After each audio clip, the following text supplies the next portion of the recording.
आपको आवाज़ ठीक तरह से आ रही होगी, आपको वीडियो भी ठीक से दिखाई दे रहा होगा। ये शुरू करते हैं फटाफट जल्दी से। सबसे पहले क्या करना, लाइक करना और अपने मित्रों के साथ शेयर कर देना वीडियो को जल्दी से, ताकि जिनको नोटिफिकेशन ना मिले, जो लोग देखना चाहें वीडियो, वो वीडियो को देख सकें, क्योंकि कई लोगों को नोटिफिकेशन नहीं मिलता है। तो जब तक वो लोग शेयर करें तब तक हम क्या करते हैं, हम समय का सदुपयोग करेंगे। और यदि आप हमारे वीडियो देखते हैं, यदि आप तक हमारे वीडियो पहुंचते हैं, तो कृपया कर इस QR कोड को स्कैन करके अपनी अपनी फ़ीस भर दें। कृपया कर इस लाइव की फ़ीस भर दें। लाइव कतई फ्री नहीं है किसी के लिए भी। और 8770720196 पर गूगल पे, पेटीएम, फ़ोनपे के माध्यम से आप इस पर भी सपोर्ट कर सकते हैं। भीम UPI एड्रेस है nshukline@UPI, इस पर भी सपोर्ट कर सकते हैं। जो भारत के बाहर हैं उनके लिए 2 ऑप्शन है, जो लोग विदेश में रहते हैं उनके लिए patreon.com/नितिन शुक्ला है और paypal.me/नितिन शुक्ला GWL है। राइट, आप इधर जाकर सपोर्ट कर सकते हैं, कंट्रीब्यूट कर सकते हैं। 2 यूट्यूब चैनल है, नितिन शुक्ला लाइव, दोनों को सब्सक्राइब कर लीजिए, बेल आइकन दबा लीजिए। एक डब्बा खुलेगा बेल दबाते ही, घंटी दबाते ही, उसमें ऑल को क्लिक कर दीजिएगा। t.me/nshukla पर जाकर जुड़ जाइए, या फिर टेलीग्राम पर, टेलीग्राम की ऐप पर @nshukla सर्च कर लीजिए। फ़ोटो के साथ 20,000 से ज़्यादा लोगों का एक चैनल आएगा, उसे ज्वाइन कर लीजिएगा। ट्विटर पे @NSO365 को फॉलो कर लीजिए। इंस्टाग्राम कू, शेयरचैट और ट्विटर पर @nshukla इनको फॉलो कर लीजिए। फेसबुक पर नितिन शुक्ला इनको फॉलो कर लीजिए। गैप पर नितिन शुक्ला को फॉलो कर लीजिए। इसके अलावा 2 गूगल फॉर्म दिए हुए हैं, अलग अलग भारत में रहने वालों के लिए और भारत के जो बाहर हैं उनके लिए। जैसे पेमेंट ऑप्शन अलग अलग है ना, ऐसे ही गूगल फॉर्म भी अलग अलग है, ताकि वो अपने हिसाब से अपना अपना फॉर्म चुन कर आप भर दीजिएगा। और वॉलंटियर फॉर्म आपको पता ही, जिनको काम आता है उनको वॉलंटियर फॉर्म भरना है। ठीक है, तो चलिए शुरू करें खबरों का सिलसिला बिना देर के। हेमंत शाह जी नमस्ते, बहुत बहुत धन्यवाद AV ओके बताने के लिए। चलिए, तो नवरात्रि चल रही है, नवरात्रि से रिलेटेड ही कुछ बात आई है, ज़रा उसको देखें।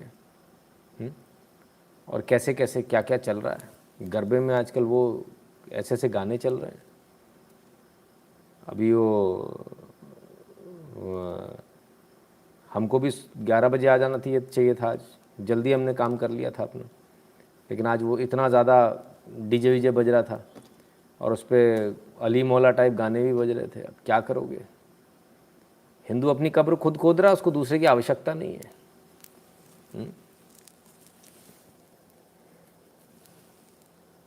ये क्या हुआ साहब, चर्च बनाया है। हाँ, यूनेस्को, अच्छा जी, चलो देखें क्या स्थिति है। कौन सा चर्च दिखा रहे हैं नवरात्रि में चर्च? ओहो मदर मेरी, क्या बात है। ये इंडियन लोग कहाँ पहुँच गए इसमें? अच्छा, ओडी बाबा अंदर तो मोता है, काली मोता। कैसे हो गया भाई? अंदर माता और बाहर भी माता, गजब साहब। अब डिसाइड ये करो कि ये वाली माता या ये वाली माता, आप डिसाइड कर लो भाई। सबसे बाहर पिता भी खड़े हैं, तो भाई इनको माता माने, इनको माने। और ये हो रहा है बंगाल में, भद्र लोग हमारे गए हैं। And then they don't say anything about it, cross लगा हुआ है सामने, इधर भी। ये बड़ा नॉर्मल है। मतलब इतने बुद्धू हिंदू हैं क्या? है, इन्हें वोक नहीं कहते हैं, बुद्धू कहते हैं, बुद्धू।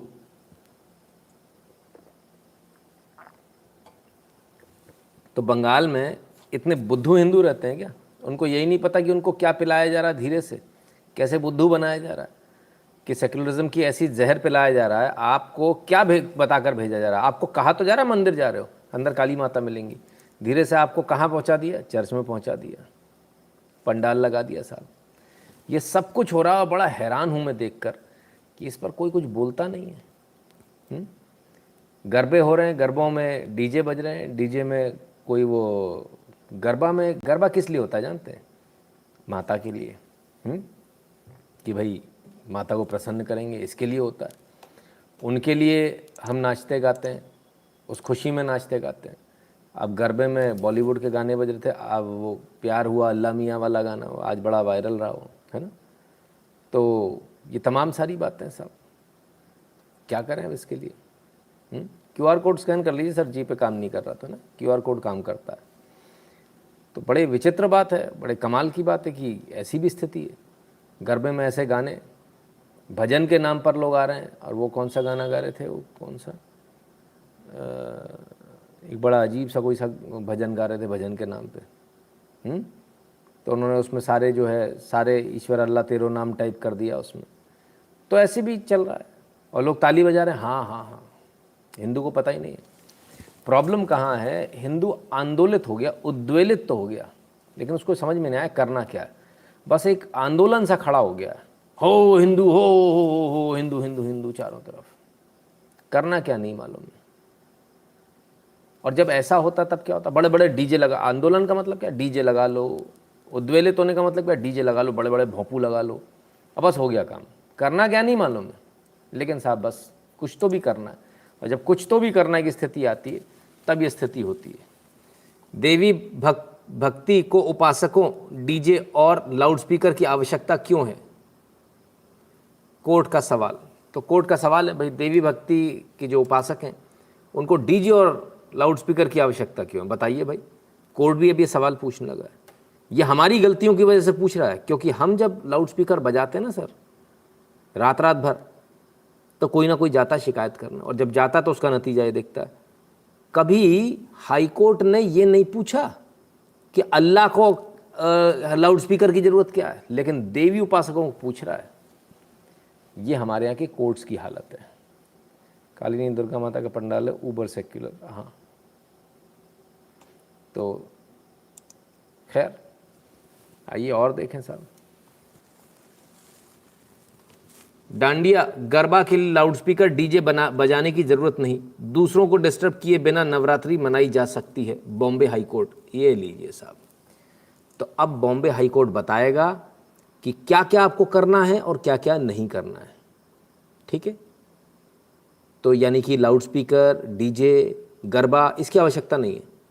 कल आप ये बताएंगे कि अगरबत्ती लगाने की आवश्यकता है या नहीं, दिया लगाने की आवश्यकता है। बोले क्या फालतू का अब घी जला रहे हो, इसकी क्या आवश्यकता है। अब हाई कोर्ट बेडरूम में सुप्रीम कोर्ट के घुसने के बाद हाई कोर्ट घुस गया साहब आपकी धर्म में, कि हम बताएंगे आपके मंदिर में आप किस तरह से पूजा करोगे, क्या करोगे, क्या नहीं करोगे। ये कोर्ट्स की स्थिति है। अब समस्या क्या है, समस्या वहाँ है जहाँ हमने कहा ना आंदोलित तो हो गए, उद्वेलित तो हो गए, लेकिन ये नहीं मालूम करना क्या है। जैसे यहाँ पे भी हमारे ज्ञानी आते हैं, उनको ज्ञान बहुत है, शुक्ला जी ऐसा नहीं ऐसा, मोदी वो गलत कर रहा है, लेकिन जो करना वो नहीं मालूम कि यहाँ के पहले लाइक करना है वीडियो को, ये नहीं मालूम है। वो उनको दुनिया भर की बातें मालूम है।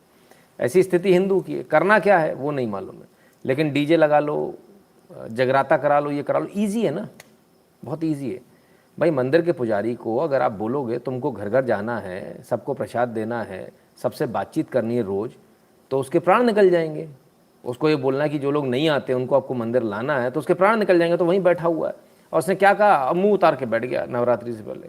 लोगों क्या हो गया, भैया जगराता कराना है, पैसे नहीं है, लोगों ने पैसे दे दिए।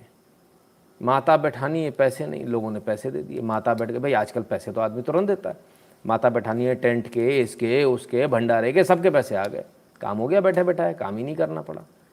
तो आंदोलित तो हो गए, पैसे तो दे रहे हैं, लेकिन करना क्या वो नहीं मालूम। करना ये है कि सबको एक करना है, वो तो नहीं हो पा रहे, इसके बाद भी नहीं हो पा रहे, तो करोगे कैसे?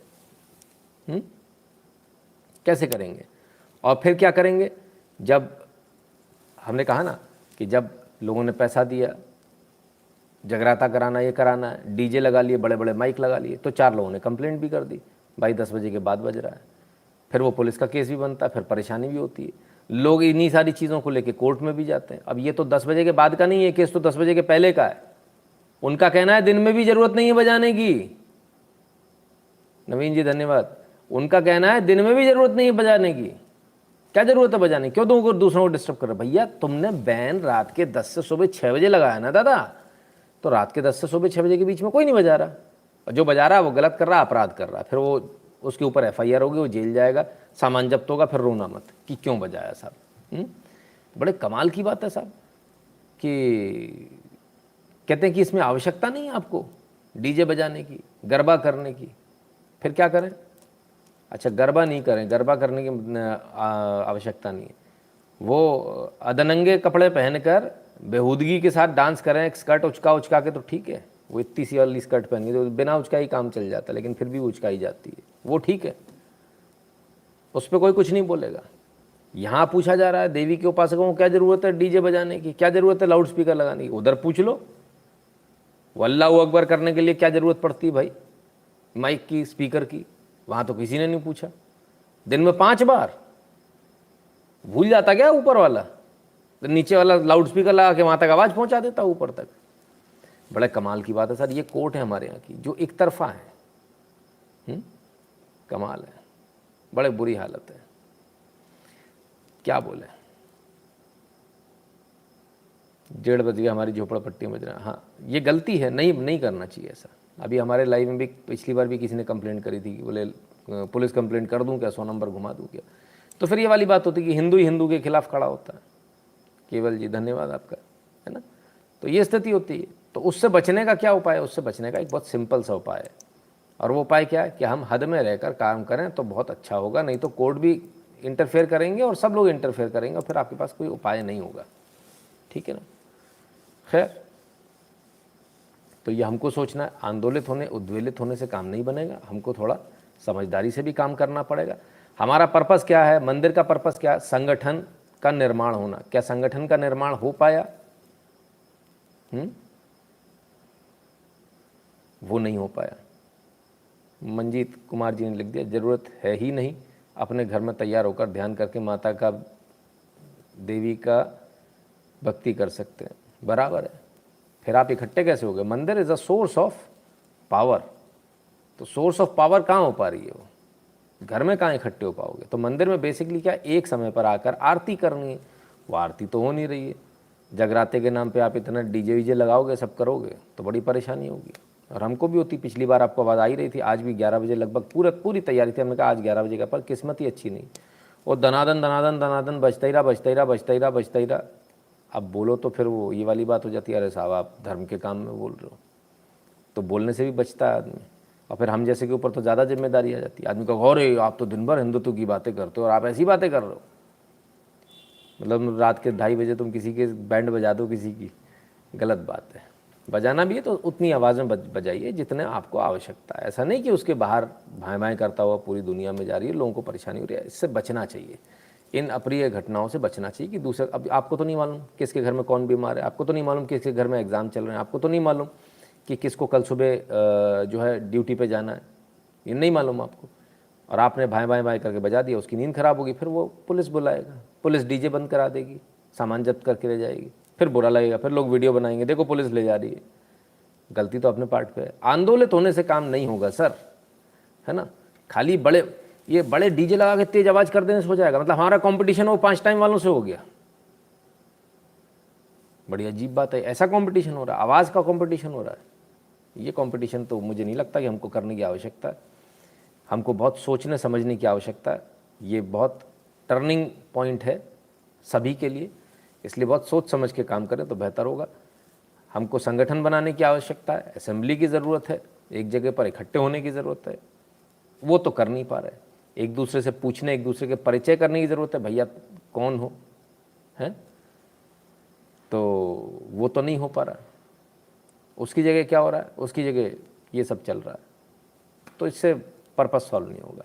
पर्पस सॉल्व तब होगा जब अपने पड़ोसी को बचानेंगे, वो तब होगा जब आप मंदिर में आरती में एक साथ सज जाएंगे, और कोई व्यक्ति नया आएगा मोहल्ले में तो पंडित जी सबसे उसको मिलवाएंगे।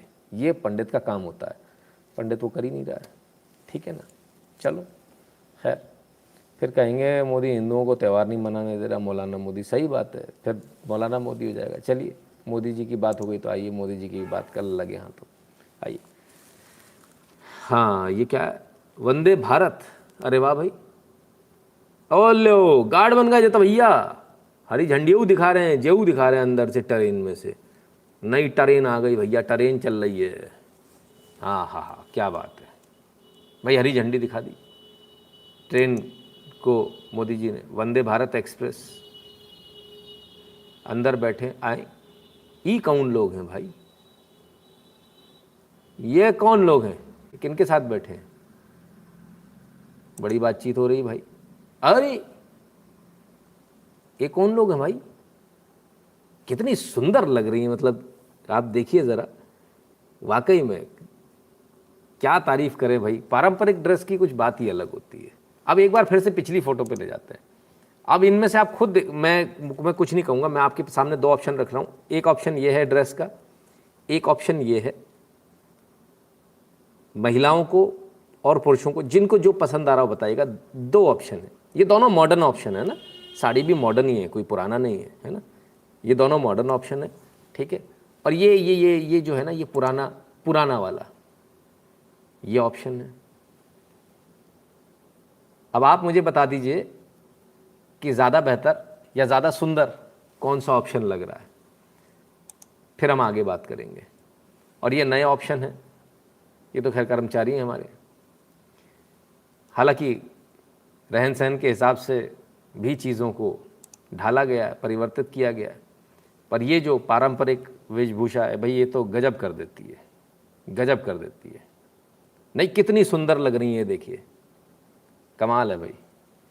कहाँ दुनिया में आदमी भागता फिरता है, माता के दर्शन करने जा रहा है, इधर जा रहा है उधर जा रहा है, ध्यान से देखोगे तो अपने अड़ोस पड़ोस में मिल जाएंगे। पर समस्या क्या, जब ऐसी कोई निकलती ना तो उनमें माता के दर्शन नहीं होते लोगों को, उनको छेड़ते हैं लोग भाई, उसको भी थोड़ा सा ध्यान रखना चाहिए। तो खैर मोदी जी इन लोगों के साथ किन के साथ बात कर रहे हैं? अरे आपको जानकर हैरानी होगी, ये जो घाघरे में बैठी है ना, ये एंटरप्रेन्योर हैं, बिजनेसमैन, बिजनेस वुमन हैं, हाँ, ये सब की सब व्यापार करती हैं। उनके साथ में ना ना ना ना, नौकरी वाले तो ये रहे नौकरी वाले, तुमको तो नौकरी चाहिए तो ऐसे बैठ जाना हाथ जोड़ के सामने, हाथ बांध के बैठना पड़ेगा। देखो नौकरी वालों में बाकियों में फ़र्क होता है, ठीक है। और इधर आप आराम से बात कर रहे हो, सेल्फी खींच रहे हो, फोटो ले रहे हो, तो ये फ़र्क होता है नौकरी देने वालों में। तो ये महिलाएं जो हैं, ये हमारी दुर्गा शक्ति है ना, ये इस देश की दुर्गा शक्ति है, जो इस देश को आगे बढ़ा रही है। खुद भी काम कर रही हैं, अपनी कंपनी खोल रखी है सबने, और कई सारे पुरुषों को नौकरी दे रखी है। मज़ा आ रहा है कि नहीं आ रहा? नहीं, इसमें बुरा मानने वाली कौन सी बात है, तो खुशी की बात है कि हमारी बहन बेटी, हमारी बहू, शुरू से ऐसा था हमारा देश कि पुरुषों को नौकरी दे रही हैं साहब। आ रहा आनंद की नहीं आ रहा है? तो ये हमारे देश की विविधता है, ये हमारे देश की महानता है, और इसीलिए हमारा देश बाकी दुनिया से अलग है। जब कोई कहता ना आके प्रवचन देता है यहाँ पे कि हम फेमिनिज्म का प्रवचन देंगे, अबे लेडीज़ फर्स्ट वालों, यहाँ तो कब से राधे श्याम चल रहा है भाई, सीताराम चल रहा है, जय सिया राम, कब से तुम आके लेडीज़ फर्स्ट बताओगे हमको नमूनों? और ये कहते फेमिनिज्म औरतों के साथ ही हो रहा। अरे औरतों ने आदमियों को अपने नीचे काम करने के लिए रखा हुआ बाबा, ये हमको बताएंगे? अरे मूर्खों, हमारे यहाँ स्त्री का मतलब देवी। बचपन से पूछते हैं, जरा जरा सी होती ना, गाल निकाल निकाल के जब आती, कितनी प्यारी प्यारी लगती है। अभी बस शुरू हो ही गई है, सबकी सब आएंगी, कोई टॉफ़ी के लालच में, कोई किसी लालच में, और अपन सबके सब पूड़ी रख देते हैं। वो जाती 10 घरों में, अब खाना तो है नहीं, करें क्या? तो जुगाड़ ढूंढते हैं, क्या करें? पैसे दे दो, खाना थोड़ा सा खाया, बाकी छोड़ दिया। ऐसे ही चलता है कि नहीं चलता?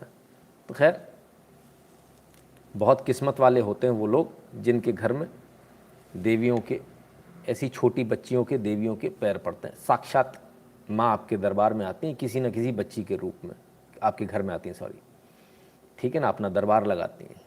अगर आपको ये बात समझ में नहीं आती, अगर आपको लगता है ढोंग ढकोसला है, तो फिर भगवान ही आपका मालिक है। तो खैर, मोदी जी वंदे भारत ट्रेन उन्होंने दे दी साहब, और तमाम सारे फोटोग्राफ्स भी आई भाई, तमाम सारे एंटरप्रेन्योर्स के साथ में आई, तमाम सारे बच्चों के साथ में भी आई, है ना, और जो कुछ ना कुछ कर रहे हैं, इनोवेशन कर रहे हैं।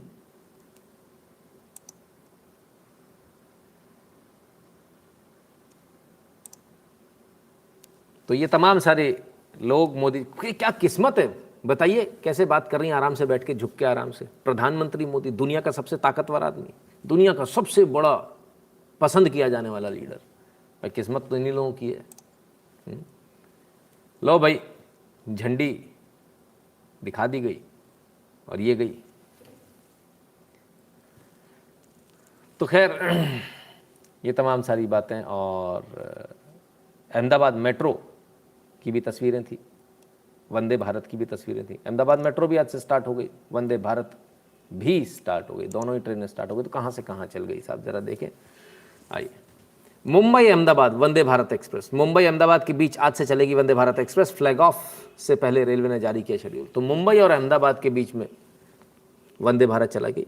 बहुत बेनिफिशियल रूट है, काफ़ी लोगों का आना जाना रहता है, और उम्मीद करेंगे ये ट्रेन अच्छे फ़ायदे में रहेगी, अच्छा ट्रैफिक इसको मिलेगा और अच्छा परफॉर्मेंस यहाँ इसका रहेगा।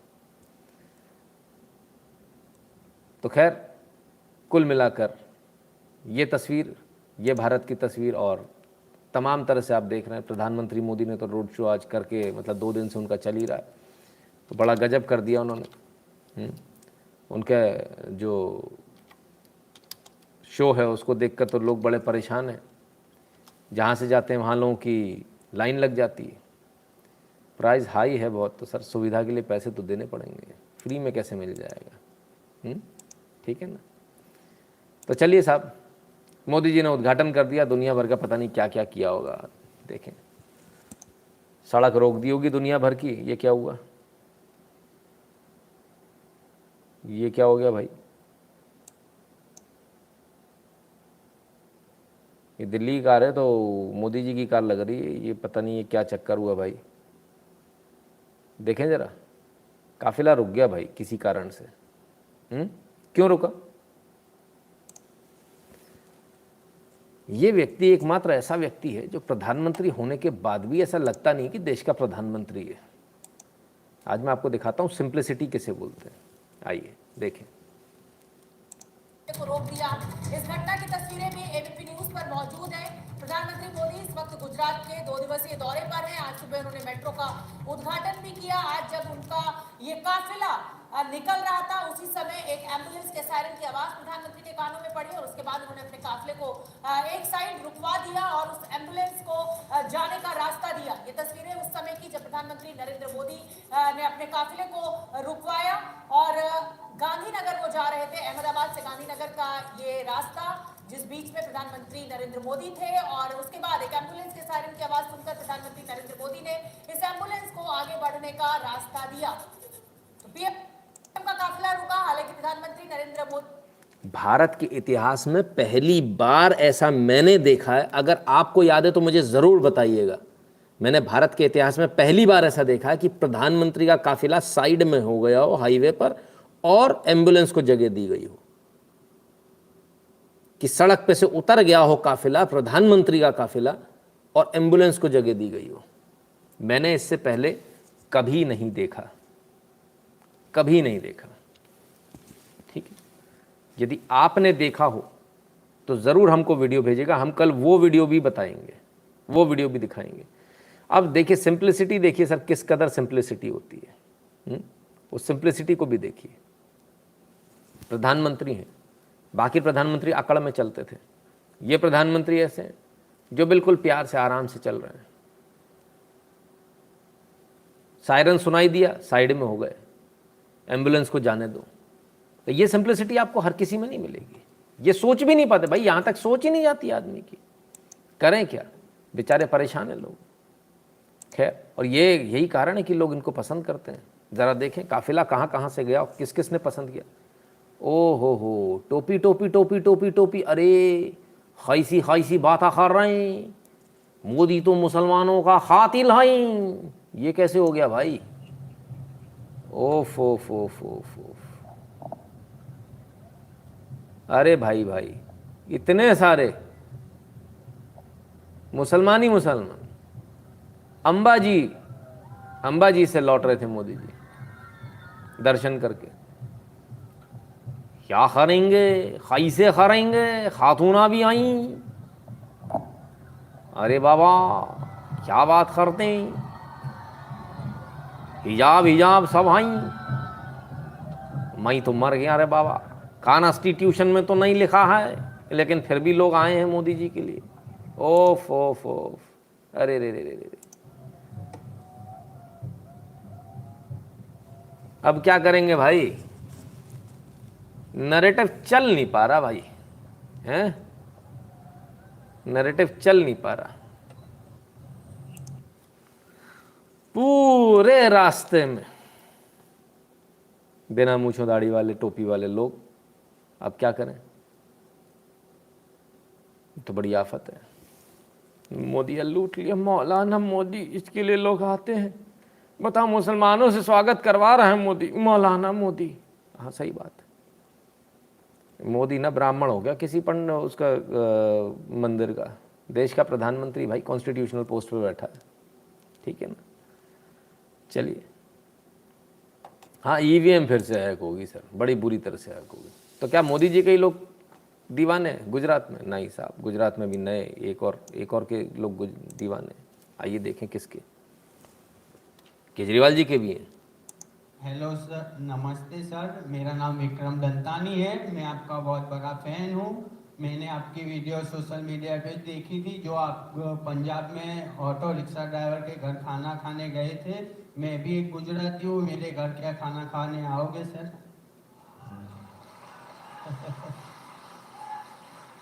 जरूर आएंगे।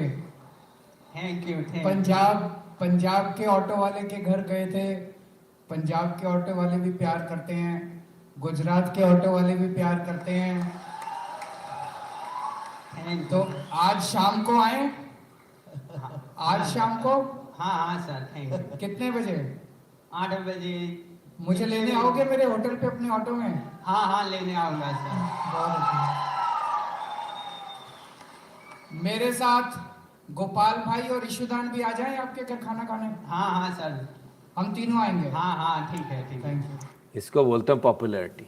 ऑटो वाले तक पसंद कर रहे हैं भाई साहब।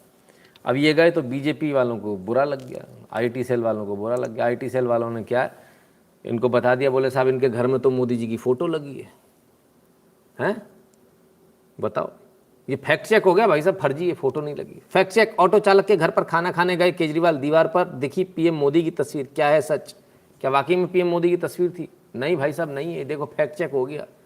जेला फैक्ट चेक, ये तस्वीर तो कुछ और है, मोदी जी की बना दी लोगों ने। देखो ये क्या बताएं, ऐसा गलत काम नहीं करना चाहिए। पॉपुलर है, क्या दिक्कत है? जय श्री राम। आपकी fees, Congress says it is the responsibility of every citizen, so why first in media. फिर ये बोलेंगे ईवीएम हैक होगी। हाँ विशाल जी, वो तो वो उन्हें बोलना ही ईवीएम हैक होगी। तो फैक्ट चेक हो गया साहब ना, इसको फैक्ट चेक नहीं बोलते। फैक्ट चेक हम बताते हैं किसे बोलते हैं, आइए देखें। इसे बोलते हैं फैक्ट चेक। केजरीवाल को बड़ा झटका यहाँ पर लगा है। केजरीवाल जिस ऑटो वाले के घर खाना खाने गए थे, वो विक्रम दंतानी अभी प्रधानमंत्री नरेंद्र मोदी की रैली में पहुंचे हैं। विक्रम की बात की जाए तो विक्रम ने प्रधानमंत्री नरेंद्र मोदी को अपना नेता बताया। केजरीवाल विक्रम के घर ऑटो में बैठ कर गए थे, प्रोटोकॉल टूटने पर पुलिस से भिड़ भी गए थे। आज वही विक्रम दंतानी मोदी की रैली। नहीं चाहिए हमें आपकी सिक्योरिटी, नहीं चाहिए। क्या ड्रामा था साहब, क्या ड्रामा था। आइए जरा देखें। अहमदाबाद के थलतेज इलाके में प्रधानमंत्री नरेंद्र मोदी की सभा चल रही है और आपको बताएं कि इस सभा में इस चुनाव का अब तक का सबसे बड़ा आश्चर्य आपको देखने को मिलेगा। यहाँ आप देख सकते हैं विक्रम दंतानी यहाँ पे खड़े हुए हैं। कुछ रोज पहले आपको ये आम आदमी पार्टी का जो स्कार्फ है वो धारण करते हुए नजर आए थे। केजरीवाल को इन्होंने अपने घर भोजन के लिए भी आमंत्रित किया था, लेकिन आज अगर आप देखें तो विक्रम बीजेपी की टोपी पहनी हुई है और बीजेपी का ही जो स्कार्फ है वो लगाया हुआ है। तो आखिर इन 2-3 हफ्तों में ऐसा क्या हुआ कि विजय दंतानी जो है उनको बीजेपी की सभा में आना पड़ा? क्या वजह है? और क्या सचमुच में वो आम आदमी पार्टी के साथ जुड़े हुए थे या वो बीजेपी की तरफ ही उनका झुकाव था? ये हम खुद विक्रम दंतानी से जानते हैं। विक्रम, ये बताइए कि आप कुछ रोज पहले आम आदमी पार्टी की सभा में दिखे थे और केजरीवाल को आपने घर पे भोजन के लिए आमंत्रण भी दिया था, और आज आप बीजेपी की सभा में दिख रहे हैं, क्या वजह है? तो जो मैंने आमंत्रण दिया था वो यूनियन की तरफ से था, और जो यूनियन वाले ने बोला था ना वो खाने के लिए आमंत्रण करेंगे, तो वहाँ से हमने आमंत्रण किया था और खाना खा के भेज दिया। बाकी मैं वो पार्टी में नहीं जुड़ा हूँ कि मेरे का किसी में लेना देना भी नहीं है। मैंने बस जो यूनियन का मैसेज हमारे में पड़ता है रिक्शे की मीटिंग का, वो मीटिंग में गया था, उसमें मुझे कुछ मालूम भी नहीं है कि क्या होना था, क्या हो गया और कैसे वो खाने के सिर्फ बुलाया था ना, वो खाना खा के भेज दिया मैंने। और उसके बाद कोई भी ना बात हुई है ना कुछ भी हुआ है, और मैं ना आम आदमी से जुड़ा हुआ हूँ। लेकिन उस वक्त जो आप आमंत्रण दे रहे थे वो खुद दिया था या किसी ने कहा था आपसे? नहीं, वो यूनियन वाले ने हमारे अंदर जो वो लोगों ने डिसाइड किया था, एक भाई ने आके मुझे बोला कि खाने के लिए आमंत्रण करना है तो तू ये बोल देना, तो मैंने बोल दिया। लेकिन आम आदमी पार्टी के नेता अरविंद केजरीवाल स्वयं ये कह रहे थे कि भाई एक व्यक्ति वहां से उठा और उसने अपनी स्वेच्छा व्यक्त की, अपनी इच्छा से कहा कि आप हम खाना खाने आए, यानी वो पहले पूर्व नियोजित था। वो जो यूनियन की जो मीटिंग थी ना, वो यूनियन वाले को ही मालूम होगा। अब केजरीवाल सर को मालूम है नहीं मालूम हमको नहीं पता। जो यूनियन वाले की तरफ से बोला गया था मैंने वही बोला है। आप खुद आमंत्रण देना नहीं चाहते? नहीं, आमंत्रण तो खुद को ऐसे हमारे दिमाग में ऐसी बात आ भी नहीं सकती, कैसे आ सकती। हम तो यूनियन की मीटिंग जो रखते थे, जो रिक्शा बाबत की जो प्रॉब्लम थी वही कहने गए थे सब। नहीं, तो आप मुझे ये बताइए कि आप एक्चुअल में हैं किसके साथ, भाजपा के साथ या आम आदमी पार्टी? एक्चुअली में तो है हम भाजपा के ही साथ है, और आम आदमी पार्टी एक्चुअली में तो है हम भाजपा के ही साथ है, और भाजपा से ही जुड़े हैं पहले से ही। जो जब से वोट डालना सीखा हूँ तब से मैं भाजपा के साथ ही जुड़ा हुआ हूँ। नहीं, पर उस दिन जिस तरह से आप उसकी सभा में दिखे, जिस तरह से आपने आमंत्रण दिया, जिस तरह से केजरीवाल ऑटो रिक्शा में, आप ही के ऑटो रिक्शा में बैठ के वहाँ पे गए, ठीक है, तो ऐसे में तो साफ दिख रहा है कि आप आम आदमी पार्टी के एक तरह से प्रचार के नहीं, प्रचार के वो क्या है कि जो यूनियन वाले ने डिसाइड किया था ना, जो यूनियन कमेटी है, हम उनमें जुड़े हुए हैं, और उन लोगों ने डिसाइड किया था, और उन लोगों ने बात की, उन लोगों ने बात करके मेरे को सिर्फ आमंत्रण देने था, मैं आमंत्रण दिया, और वो खाने के लिए बुलाया। वो लोग केजरीवाल सर ने हाँ पार दी, फिर खाने को तो लेने जाना ही पड़ेगा, अब मना तो नहीं कर सकते, तो खाना खा के उनको भेज दिया बस। तो मुझे ये बताइए कि अब आप हमको भाजपा के इस रैली में दिख रहे हैं, यहाँ बीजेपी के कई कार्यकर्ता भी आपके साथ हैं, आप ये बताइए आप किसी दबाव के तहत यहाँ पे हैं या सच में बीजेपी के साथ? नहीं, सच में बीजेपी, हम पहले से ये बीजेपी के मोदी साहब के ही आशिक है। पहले से जब से मैं वोट डालना सीखा हूँ तब से मोदी जी का ही आशिक है, हम साहब के ही आशिक है पहले से। जब के मोदी साहब के ही आशिक है पहले से, जब से मैं वोट डालना सीखा हूँ तब से मोदी जी का ही आशिक है हम। पर आपको पता चला आप आशिक मोदी साहब के हैं, लेकिन आपकी वजह से केजरीवाल ने कितना बड़ा बवाल मचा दिया यहाँ। तो अब हम जनता को क्या पता होता है क्या होता है क्या नहीं होता है, हमको कुछ मालूम नहीं है। हम तो सिर्फ ऐसे ही खाने में, मेरे को नहीं मालूम था कि इतना सारा खाने पे बुलाने पे इतना हो सकता है कुछ। मैंने तो ऐसे ही हम नागरिक की तरह खाने के लिए बोला था, और खाने आ गए तो फिर खिला के जो आपने बोला था वो आपको किसी ने कहा था इस तरह से बोलना, या आपने खुद अपने मन से बोला? नहीं, वो जो यूनियन की तरफ से बोला था हमको कि खाने के लिए तू बोल देना, तो मैंने वो बोल दिया था बस। पर आपने तो इस तरह से बोला था कि भाई आपको पंजाब में मैंने देखा था, किसी के घर आप गए थे रिक्शा वाले के। वीडियो देख के ही मैंने बोला था ना। तो आपको बताया गया था? हाँ, ये पंजाब में ऐसे खाने गए थे, तो ये वीडियो देख के वो पंजाब में जैसे खाने गए वैसे मैंने भी खाने बुलाया। लेकिन असली बात क्या है?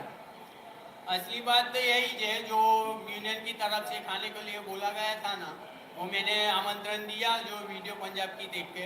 फिर आपने देखा होगा उस दिन आप ही की रिक्शा में जब बैठ के वो आ रहे थे, पुलिस वालों के साथ इतना बवाल हुआ, उसको लेकर के इतना सोशल मीडिया पे पूरे देश में बहुत राजनीति हुई उसके ऊपर, है ना? तो आपने किसी को बाद में बताने की कोशिश की आम आदमी पार्टी में कि भाई आप लोगों ने गलत किया है? नहीं, वो बाद में कोई दिखा ही नहीं ना, सब चले गए थे, कोई है ही नहीं ना, किसको बोले हम। और जो पुलिस वाले के साथ बात की तो वो सही बात है, जो प्रोटोकॉल ऊपर से दिया गया था, तो ऐसे रिक्शे में अगर कुछ भी हो सकता है, तो भाजपा के सरकारी को कुछ तो बात लग सकती है, कुछ भी हो, कुछ गलत हो जाए तो पूरे गुजरात पे एक धब्बा लग सकता है। केजरीवाल आपके घर आए थे तो आपसे क्या कहा? उन्होंने कुछ कहा नहीं, बस मेरे घर के बारे में पूछा और खाना खा के बस चले गए, और कुछ कहा नहीं। और मेरे को भी बोलते गए कि कभी दिल्ली आओ तो खाना खाने मेरे घर जरूर आना। अरे बाप रे बाप, ये तो फैक्ट चेक का बाप है भैया।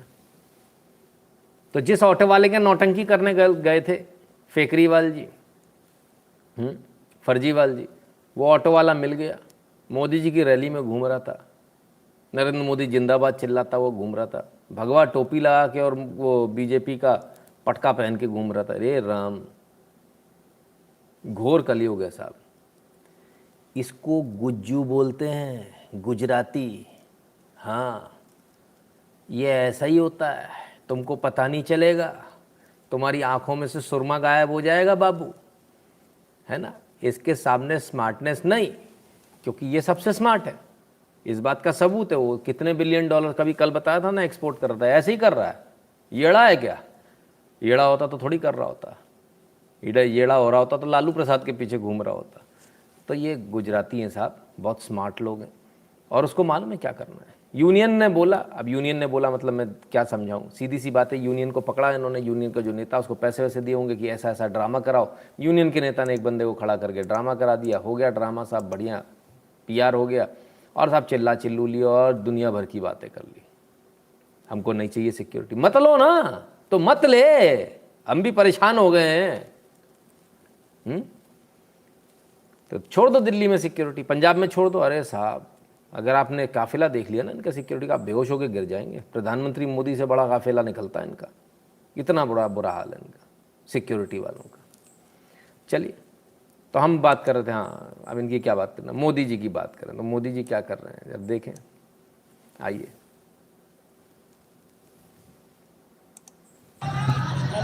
में यह अवसर लोगों को नहीं दिया गया है। अब मुझे पहुंचने में देर हो गई, अब 10 बज गए हैं।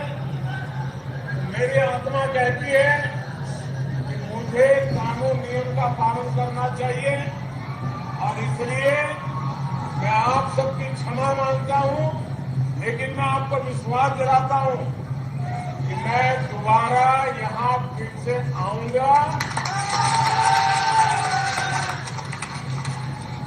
और आपका ये जो प्यार है उसे मैं ब्याज समेत चुकता करूंगा।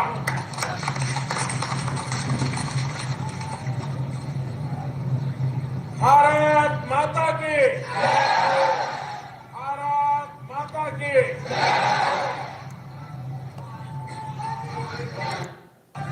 शिवरात्रि में यह अवसर लोगों को नहीं दिया गया है। अब मुझे पहुंचने में देर हो गई, अब 10 बज गए हैं।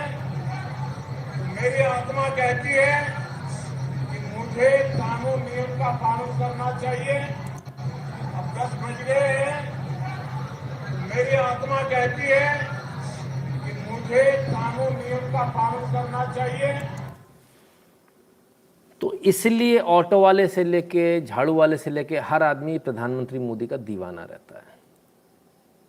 समझे आप कि 10 बज गए, मेरी आत्मा कहती है मुझे नियम कायदे का पालन करना चाहिए। माइक पे नहीं बोले इस बात को, इतनी सी बात को माइक पे बोलकर हट सकते थे, पर माइक पे नहीं बोले। नहीं अलाउड है तो नहीं बोले। देश का प्रधानमंत्री चाहे तो 2 मिनट के अंदर कानून बदलवा सकता है, DM से परमिशन आ जाएगी, 2 मिनट के अंदर CM से आ जाएगी, सब कुछ हो जाएगा, लेकिन नहीं बोले, माइक का इस्तेमाल नहीं किया। सोचिए नवरात्रि में, और लौंग पर फास्ट रखते हैं, कुछ नहीं खाते 9 दिन पूरा। तो अंदाज़ा लगाइए, ऐसा प्रधानमंत्री जो लगातार फास्ट भी करे हुए और बिना माइक के पब्लिक को संबोधित किया और हाथ जोड़कर माफ़ी मांगी, बोले मैं दोबारा आऊँगा। ये कारण है प्रधानमंत्री के, मोदी को जो इतना प्यार मिलता ना, उसका कारण है। अब हम जैसा व्यक्ति जो कानून पसंद व्यक्ति है, हमने कहा 10 बजे के बाद नहीं बजाना चाहिए, हम जैसे व्यक्ति को मोदी पसंद आएगा। बाकी लोग जिनकी ईगो होती है उनसे कहते मैं मुझे क्षमा कीजिए, हाथ जोड़ के मैं माफ़ी मांगता हूँ, मुझे आने में देर हो गई।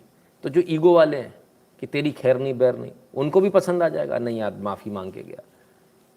जिनके दिल टूटेंगे, नहीं दोबारा आएंगे यार मोदी जी, बोल के गए, और बोला है ना तो 100% जाएंगे भी। ये मोदी जी की खासियत है। अब बताइए आप, कौन पसंद नहीं करेगा इस आदमी को। लोगों ने देखा कि वो एम्बुलेंस के लिए जगह दे दी, बहुत सारे लोगों ने सोच लिया वो स्टंट है, पॉलिटिकल स्टंट है। खचाखच भरे हुए मैदान को बिना संबोधित किए आना, ये पॉलिटिकल स्टंट होता है क्या? आप उसको कभी पा ही नहीं सकते। वो जब कार से उतरता है, नीचे उसको पन्नी पड़ी दिखती है, टॉफी का रैपर दिखता है, वो उसको उठा के जेब में रख लेता है, कचरेदान में डालता है। ये संभव ही नहीं है, इनके बस की बात। ये जो लोग नौटंकीबाज है ना, उनको ये संभव ही नहीं है कि वो ऐसा कर पाए। और अभी इसी हफ्ते में मैं आपको बड़े बड़े नेता, 4-5 बड़े बड़े टॉप के लीडर्स के मैं आपको वीडियो दिखा सकता हूं जो रात के 10 बजे के बाद जिन्होंने माइक के ऊपर आम सभा को संबोधित किया है। मोदी जी ने नहीं किया, जबकि चुनाव सामने सिर पे रखा हुआ है। मालूम है नुकसान हो सकता है, लेकिन फिर भी नियम नहीं तोड़ा, कायदा नहीं तोड़ा। ये है प्रधानमंत्री मोदी का जलवा, ये फ़र्क है, इसलिए लोग पसंद करते हैं। अरे हिंदू क्या, मुसलमान भी पसंद करते हैं। उन्होंने तो कह दिया कि राष्ट्रपिता है मोदी, हैं? बताइए कैसे काम चलेगा? खाईसी बातें कर रहे हैं। फिर क्या हुआ? जिन्होंने कहा राष्ट्रपिता है, सॉरी मोदी जी को नहीं, मोहन भागवत जी को, मोहन भागवत को राष्ट्रपिता कहने वाले इमाम इलियासी को मिली जान से मारने की धमकी, बोले बयान पर कायम। लीजिए, मोहन भागवत जी को बोला था। तो साहब, सब सही आदमी सबको पसंद आता है, चाहे वो मोदी हो चाहे मोहन भागवत हो। तो अब इनको भी जान से मारने की धमकी मिल गई साहब। इंग्लैंड से फ़ोन आया 23 सितंबर को, बोले जान से मार देंगे तुमको। लो भैया, अब अपने को ही मार रहे हैं। कमाल के लोग हैं, आपस में ही शुरू हो गए। कैसे काम चलेगा ऐसे?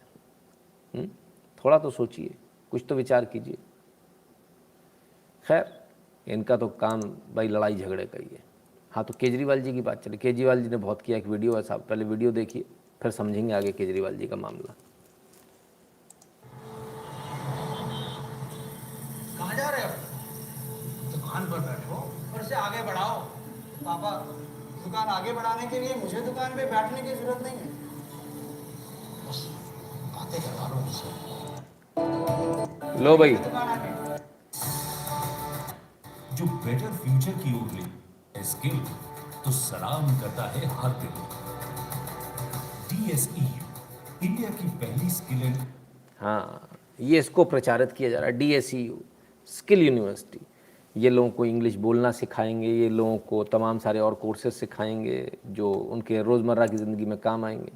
अब आइए, इनकी पोल खोली हमारी एक व्यूअर ने, लक्षित भारद्वाज जी ने ट्वीट किया, गुरुजी आज मैंने केजरीवाल के एक और झूठे वादे फ्री इंग्लिश स्पोकन क्लासेस की पोल खोलूँगा। हमारे 1000 रुपये का नुकसान करा इसने, और कहते हैं कि सर्टिफिकेट के बाद पैसे वापस मिलेंगे, पर जब क्लास ही नहीं लगी तो सर्टिफिकेट मिलेगा कहाँ से? पैसे खा गए साहब। जिसको फ्री क्लास बताया जा रहा है वो फ्री क्लास है ही नहीं। इनके मित्र ने एडमिशन लिया फ्री क्लासेस में, फ्री नहीं, उसमें 950 रुपये जमा करने पड़े। 950 का पेमेंट जमा किया, फ़ी अमाउंट डिपॉजिट 950 रुपये। 950 रुपये जमा किए, दिल्ली सरकार का है साहब, ठीक है। कहते हैं आपके पैसे जमा हो गए, हम आपको जल्दी बताएंगे आपको कहाँ आना है, किधर आना है। उसके बाद क्या हुआ? फिर एक मेल आती है साहब, ये कब जमा किए इन्होंने? 24 जुलाई को। फिर आती है मेल 1 सितंबर को कि तुम्हारा ऑनलाइन एप्लीकेशन आ गया स्पोकन इंग्लिश कोर्स के लिए, लिंक डाउनलोड कर लो, अलॉटमेंट लेटर मिल जाएगा। बोले अच्छा जी, तो सेंटर का अलॉटमेंट हो जाएगा। बहुत बढ़िया, उन्होंने सेंटर का अलॉटमेंट कर लिया। फिर क्या हुआ? ये 1 सितंबर के बाद 2 सितंबर को फिर आया मेल, ठीक है ना। The course commencement date will be intimated through separate mail. अभी कोर्स शुरू नहीं हुआ, कोर्स होगा शुरू, तो जब होगा तब बता दिया जाएगा, ठीक है। ये 1 सितंबर को आई मेल। फिर 6 सितंबर को मेल आई कि start date of your classes and all information regarding document verification shared with you soon, kindly do not visit your allotted centre for verification, you will be informed at a later date. वहाँ मत जाना जहाँ तुमको allot किया है। फर्जी लोग ऐसे ही होते ना, फलाना फलाना प्लॉट दिखा दिया भाई साहब, ये बहुत बढ़िया है, लेकिन प्लॉट पर जाना नहीं भाई साहब, बात खराब हो जाएगी, मैं ही दिलाऊंगा आपको। पता चला वो है ही नहीं, किसी और का प्लॉट है, आप पता ही नहीं करो। तो साहब वहाँ मत जाना। और फाइनली 29 सितंबर को एक मेल आता है, कहते हैं एडमिनिस्ट्रेटिव रीज़न की वजह से क्लास अभी शुरू नहीं हो पाएंगे, जैसे तैसे हमको बताएंगे कि ईमेल पूरा शेड्यूल ही हिला दिया। ग्रेजुएशन के पेपर अभी परीक्षा दी थी, बोले साहब जो है एडमिनिस्ट्रेटिव रीज़न से अभी शुरू नहीं हो पाएगा आपका फ्री स्पोकन इंग्लिश वाला कोर्स, ठीक है। जब होगा तब बता देंगे। 1000 रुपये लेके बैठ गई सरकार, पचा गई, बल्ले बल्ले, ठीक है। कहते मुझे दिल्ली से बाहर जाना था, क्लासों को स्थगित करना पड़ा, ये इनका फर्जीवाड़ा है। 2018 में भी इन्होंने ऐसी क्लास शुरू करी थी, उसका आज तक आता पता नहीं चला। तो साहब पैसे के पैसे खा गए, स्पोकन इंग्लिश क्लास भी नहीं मिली। ये केजरीवाल जी का ऐसा सगा नहीं जिसको ठगा नहीं। इनका एजुकेशन मॉडल है पढ़ाने का मॉडल, जहाँ इनके ही लोगों को मुख्यमंत्री और प्रधानमंत्री का नाम नहीं मालूम, राष्ट्रपति का नाम नहीं मालूम। अब जरा हम आपको यूपी का दिखा देते हैं। वो कहते हैं यूपी में बच्चे नीचे बैठते हैं। मुझे एक बात बताइए, बच्चे के नीचे बैठने, कुर्सी बैठने में फ़र्क पड़ता है, या बच्चे ने क्या सीखा इससे फ़र्क पड़ता है? हम स्कूल में किस लिए भेजते हैं बच्चे को? कुर्सी पे बैठाने को भेजते हैं या सिखाने को भेजते हैं कुछ? तो अगर सीखने की बात करो ना, क्यों यूपी वाले लोग ज़्यादा सक्सेसफुल हैं, उसको देखिए और समझिए। अपने प्रदेश का नाम बताओ। उत्तर प्रदेश की राजधानी। अपने प्रदेश का नाम बताओ। उत्तर प्रदेश की राजधानी। उत्तर प्रदेश में कितने जिले हैं? जिलों के नाम याद है? सुनाओ। अमरोहा, अमेठी, अम्बेडकर नगर, अलीगढ़, आगरा, आजमगढ़, प्रयागराज, इटावा, उन्नाव, एटा, औरैया, कानपुर नगर, कानपुर देहात, कन्नौज, कासगंज, कुशीनगर, कौशाम्बी, खीरी, लखीमपुर, गाजीपुर, गाजियाबाद, गौतम बुद्ध नगर, गोरखपुर, गोंडा, चंदौली, चित्रकूट, जालौन, जौनपुर, झांसी, देवरिया, पीलीभीत, प्रतापगढ़, फतेहपुर, फिरोजाबाद, फैजाबाद, फर्रुखाबाद, बागपत, बलरामपुर, बलिया, बहराइच, बस्ती, बरेली, बाराबंकी, बांदा, बिजनौर, बदायूं, बुलंदशहर, मऊ, मथुरा, मेरठ, मिर्जापुर, मुरादाबाद, मैनपुरी, महाराजगंज, मुजफ्फरनगर, महोबा, रामपुर, रायबरेली, लखनऊ, ललितपुर, वाराणसी, शाहजहांपुर, शामली, सीतापुर, सोनभद्र, सिद्धार्थनगर, सुल्तानपुर, संत कबीर नगर, संत रविदास नगर, संभल, सहारनपुर, हमीरपुर, हापुड़, हरदोई, हाथरस, श्रावस्ती। Very good. अपने प्रदेश का नाम बताओ। ठीक है, प्रदेश का नाम, जिले और जिलों का नाम रटा हुआ है इस छोटी सी बच्ची को। ये उत्तर प्रदेश का योगी बाबा मॉडल ऑफ एजुकेशन मॉडल है। ठीक है, अब आप अंदाज़ा लगा लीजिए कि उत्तर प्रदेश के स्कूल बेहतर हैं या दिल्ली के। वो यो करते रह जाओगे, आएगा कुछ नहीं। स्टाइल से थोड़ी कुछ होता। फिर फ्रस्ट्रेटेड होकर घूमते हो ज़िंदगी भर, ज़िंदगी में प्राइवेट नौकरी करते हो, फिर गालियाँ देते हो क्योंकि तुम काबिल बन ही नहीं पाते। जो काबिल होता है उसको तो नौकरी मिल जाती है साहब, वो IAS भी बनता, सब बनता। जो काबिल नहीं होता वो रोता है, वो जाता है कोचिंगों में। फिर वो कोचिंग वाले, उनको मालूम है ये निठल्ला कोचिंग मास्टर को पहली बार में मालूम चल जाता है। जैसे ही बच्चा कदम रखता ना कमरे के दरवाजे पर, दहरी पर, वो देखते ही बता देता है ये लड़का नहीं बन पाएगा कुछ भी। फिर भी उसको बुला लेता अपने, आ जाओ पढ़ो, हाँ हो जाएगा। क्यों? फीस मिलेगी। मास्टर किस लिए पढ़ा रहा? पढ़ाने के लिए पढ़ा रहा तो फ्री में पढ़ाए। वो तो अपना धंधा कमाने के लिए पढ़ा रहा भाई, उसको तो अपनी क्लास चलानी है। तो उसको मालूम है किसी का सिलेक्शन नहीं होना, इसीलिए वो एक टीचर है। हम सक्सेस की गारंटी किसी को नहीं देते। सक्सेस हो सकता है, नहीं भी हो सकता है। सो जाए आदमी, उनका रिजल्ट देखेंगे ना अगर उठा के, तो नीलबटे सन्नाटा रखा है। मैं कहता हूँ सरकार को इस पर रेटिंग एजेंसी लगानी चाहिए, सरकारी रेटिंग एजेंसी। कितने बच्चे पढ़े हो, कितने पास आउट हुए, ये बहुत आवश्यक है। सक्सेस की गारंटी दोगे कहाँ से? सक्सेस की गारंटी तो हम जैसा आदमी देता है, फुल गारंटी। 4 दिन सुनो, राष्ट्रवादी बनो। सक्सेस की गारंटी तुम नहीं दे पाओगे। सक्सेस की गारंटी हम देते हैं, मन बदल देते हैं आदमी का, उसका दिल बदल देते हैं, ज़िंदगी बदल देते हैं लोगों की। हम देते हैं सक्सेस की गारंटी, तुम नहीं दे पाओगे, तुम्हारे बस की नहीं है। ठीक है ना? तो ये है साहब। तो उत्तर प्रदेश और दिल्ली में ये फ़र्क है। हम आपसे अक्सर कहते हैं, आपने अक्सर सुना भी होगा, बार बार बोलता हूँ कि भारतीय सेना दुनिया की उत्कृष्ट सेनाओं में से एक, एक्सेलेंट सेनाओं में से एक। भारतीय जवान कोई मुकाबला ही नहीं, बेजोड़, उनका कोई हिसाब किताब ही नहीं। तो भारतीय जवान और भारतीय सेना को हम बार बार इतनी तारीफ करते हैं, तारीफ के लायक, ऐसे ही करते रहते हैं। आइए उसको जरा समझें।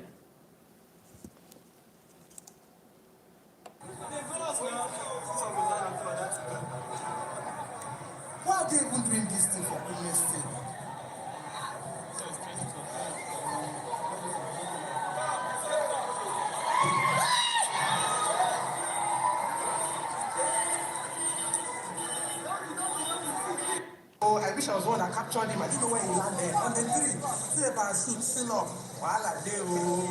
Nigerian army. पैराट्रूपर्स हैं साहब, नाइजीरियन आर्मी के। ठीक है, दीज आर पैराट्रूपर्स। पैराशूट के साथ में कूदे, भारतीय जवान भी कूदते हैं, बड़े सिंक्रोनाइज्ड वे में कूदते हैं। कोई कार पे गिरा तो कोई खंबे में अटक गया, तो कोई पेड़ में अटक गया। दिखने में बड़ा इजी लग रहा होगा। हाँ, आत्मा बाहर निकल के आ जाएगी, सामने ऐसे यूं बात करेगी, हेलो किधर जा रहा है। जैसे वो ऊपर ले जाएगा ना, वो मुहाने पे खड़ा करेगा, आप कूद यहाँ से, तो आत्मा सामने आके पूछेगी, बोले तेरा दिमाग खराब हो गया क्या? बिल्कुल सही बता रहा हूँ आपको। इतना फ़र्क होता, इतना मुश्किल होता, आसान नहीं है। लेकिन क्योंकि आप लोग भारतीय जवानों को, भारतीय सेना के जवानों को, भारतीय डिफेंस फोर्सेस के जवानों को, तमाम सारे और जवानों को आप देखते हो, उनको देखते हो बड़ा आराम से कूदे, ठप ठप ठप, बड़े आराम से बिल्कुल पॉइंट पर उतरते हैं। साहब गोला लगाया जाता, गोला, उस गोले पे उतरना होता, गोले पर, इधर उधर नहीं। पहला कदम उस गोले पे पड़ना चाहिए। इतनी खतरनाक ट्रेनिंग, वो इतने आराम से उतर जाते हैं, तो हमको महसूस ही नहीं होता। तो आज लोग अगर इन पर हंस रहे हैं तो हंसिए मत, क्योंकि ये बहुत टिपिकल काम है। आपको आसान इसलिए लगता है क्योंकि आपकी सेना बहुत इजीली कर देती है, आपके जवान बहुत इजीली कर देते हैं। तो अब आपको समझ में आ रहा है जो मैं बताता हूँ, सही बताता हूँ कि भारतीय सेना का कोई तोड़ नहीं है, बेजोड़ हमारे सेना है, बेजोड़ हमारे जवान है। तो और भी बहुत सारी चीज़ें हमने आपको बताई थी। और कौन कौन सी चीज़ें बताई थी देखें, कि आर्मी को हेलीकॉप्टर मिल गए साहब। अब बाकी लोगों ने भी बताना शुरू किया, बाकी न्यूज़ एजेंसी ने। कब? 1:01 पर दोपहर के 30 सितंबर। ठीक है, हमने आपको कब बताया था ये चीज़? हमने आपको कब बताई थी? सोते मत रहा करो, जवाब तो दे दिया करो, मुझे पता तो चले कितने लोग जग रहे हैं। पहले मिल रही खबर, कोई दिक्कत तो नहीं। और एक और खबर बताई थी, वो वीज़ा वाली। चीनियों को 2 दिन में अमेरिकी वीज़ा, भारतीयों को 800 दिन का इंतजार। सवालों के घेरे में बाइडेन सरकार। ओ ले भाई, बाइडेन सरकार सवालों के घेरे में आ गई। अब क्या करें, तो बड़ा आफत हो गई। कब? 30 सितंबर 2022, 12:34। हमने कब बताया था? ठीक है, तो जो चीज़ आपको बताएंगे सर, वो चीज़ आपको सही मिलेगी। ठीक है, एक और चीज़ हमने बताई थी, और बिहार में कि साहब वो रंगरलियाँ मना रहे हैं कैदी। तो ये तो न्यूज़ चैनल थे। आइए, ANI से भी पहले, सदर अस्पताल में भर्ती एक कैदी अस्पताल से लापता हो गया और दूसरे कमरे में महिला के साथ संदिग्ध हालत में मिला। कैदी महिला अस्पताल के कर्मचारी तथा सुरक्षा गार्ड को गिरफ्तार किया गया। Civil surgeon doctor Amrendra Sai, Hajipur, Bihar. अब आइए न्यूज़, 30 सितंबर 12:01। ठीक है, क्लियर है? कहीं कोई दिक्कत तो नहीं ना तो आप बोलोगे नहीं वो न्यूज़ जो है कहीं और पहले मिली। तो हर बार सबसे पहले, सबसे सटीक खबर आपको, सबसे सच्ची खबर आपको यहीं मिलेगी, कहीं नहीं मिलेगी। ठीक है, सही है? मज़ा आ रहा है? टाइम वसूल हो रहा है, पैसा वसूल हो रहा है, कहीं कोई दिक्कत तो नहीं? ठीक है, तो यदि आपको न्यूज़ सबसे पहले मिल रही है, सबसे सही मिल रही है, सटीक मिल रही है, और आपको जानकारी एकदम प्रॉपर मिल रही है, तो इस QR कोड को स्कैन करके अपनी अपनी फ़ीस भर दें। खासकर वो लोग भर दें जो लोग चुपचाप बैठकर देखते हैं, सोचते हैं कि पता ही नहीं चलेगा, हमने तो फ्री में देख लिया। ये लाइव फ्री नहीं है सर, बाकी हो सकते हैं, पर ये लाइव बिल्कुल फ्री नहीं है। बहुत सारे फ्री चैनल हैं सर, है ना। और 8770720196 पर गूगल पे, पेटीएम, फ़ोनपे के माध्यम से भी सपोर्ट कर सकते हैं। भीम UPI एड्रेस है n.shukline@UPI, आप इससे भी सपोर्ट कर सकते हैं। QR कोड और एड्रेस की कोई सीमा नहीं है, इनमें लिमिटेशन होती है, 2-5 ट्रांजैक्शन की लिमिटेड होती है, उसके बाद ये बंद हो जाते हैं। तो आप लोग बोलते हो ना काम नहीं कर रहा, इसलिए काम नहीं कर रहा था। जो लोग भारत के बाहर हैं उनके लिए patreon.com/नितिन शुक्ला है और paypal.me/नितिन शुक्ला GWL है। इस 2 जगह जाकर वो सपोर्ट कर सकते हैं। आपको भी सपोर्ट करना ही है भाई साहब, उधर बैठ के ऐसा नहीं कि ये सोचेंगे नहीं सपोर्ट नहीं करना, काम चल जाएगा, ऐसा नहीं चल पाएगा। ठीक है ना, चलिए आगे चलते हैं, फटाफट न्यूज़ को कवर करें क्योंकि मेन न्यूज़ इसके बाद में है। थोड़ा सा हालत देख लें, नवदेवियाँ चल रही हैं, नवदुर्गे चल रहे हैं, लेकिन हालत क्या है ज़रा उसको देखें भारत की। 8 men rape, film and blackmail 17-year-old Rajasthan girl, then releases video. 8 आदमियों ने 17 साल की नाबालिग बच्ची के साथ भिवाड़ी के गांव में गैंगरेप किया, उसका वीडियो बनाया और उसके बाद उससे पैसे मांगे, उससे घर से चोरी करवाई। 50,000 रुपये तो उसने चोरी करा के जैसे तैसे दे दिए और उनको लगा तो सही जुगाड़ हो गई, तो 2.5 लाख रुपये और मांगे इसके बाद में। कितने? 2.5 लाख। और जब वो देने में असमर्थ हुई तो उसकी वीडियो जो है वायरल कर दी। पहले उससे बोला था तेरी वीडियो वायरल कर देंगे, वीडियो वायरल कर दी। तब जाके उसके पिता को मालूम चला, फिर उसके पिता ने जो है FIR कराई और FIR के बाद अब इन लोगों की धरपकड़ हो रही। कहाँ हुआ है? जयपुर, राजस्थान। इतना बुरा हाल है साहब। आइए और आगे देखते हैं। अजमेर, कहाँ पड़ता है अजमेर? राजस्थान। अजमेर रेलवे स्टेशन पर बच्चों के लिए खाना लेने उतरी थी महिला, दरिंदगी की हो गई शिकार। बच्चों के लिए खाना लेने उतरी और उसी में उसके साथ रेप कर दिया गया। ये कहानी अभी पूरी नहीं है सर, और बताता हूँ इसके आगे की कहानी, दिल दहला देने वाली कहानी है। ट्रेन से सफ़र कर रही थी 2 बच्चों की मां से रेप। आरोपी ने महिला के कपड़े तक छीन लिए। 2 बच्चों की मां थी, ये खाना लेने गई, जो इंदिरा कैंटीन ये चलाते हैं, उसमें सस्ता खाना मिलता, वहाँ खाना लेने गई, तो वहाँ से उसको पकड़ के ले गए, उसका रेप कर दिया और वो भाग ना पाए इसलिए उसके कपड़े रख लिए। अब आप सोचिए कि वो कैसे बची होगी, उसके बच्चे भी रख लिए, उसके कपड़े भी रख लिए। उसको मौका मिला तो वो भागी और टॉवल में अपने आप को लपेट के भागी और वैसी ही कंडीशन में थाने पहुंची हो, उसी कंडीशन में। आप सोचिए, ये भी अजमेर में। अजमेर में एक बहुत बड़ा कांड भी हुआ था ना, रेप कांड, आपको मालूम। अजमेर तो बदनाम है इसके लिए। क्या हालत है सर राजस्थान का, तो मुझे समझ में नहीं आता क्या हो रहा है। मतलब हर दूसरे दिन कुछ नया घटनाक्रम हो जाता है। कोटा से अभी एक वीडियो आ रहा है, जरा कोटा का भी देखिए।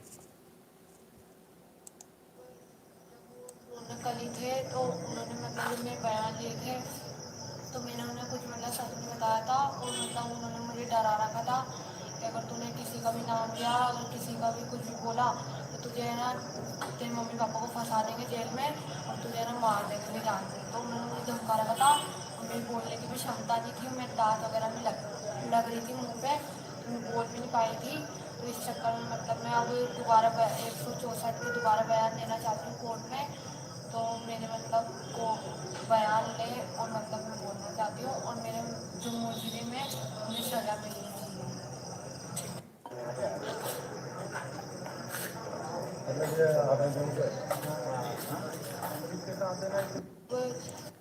कोटा राजस्थान का ये वीडियो बताया जा रहा है।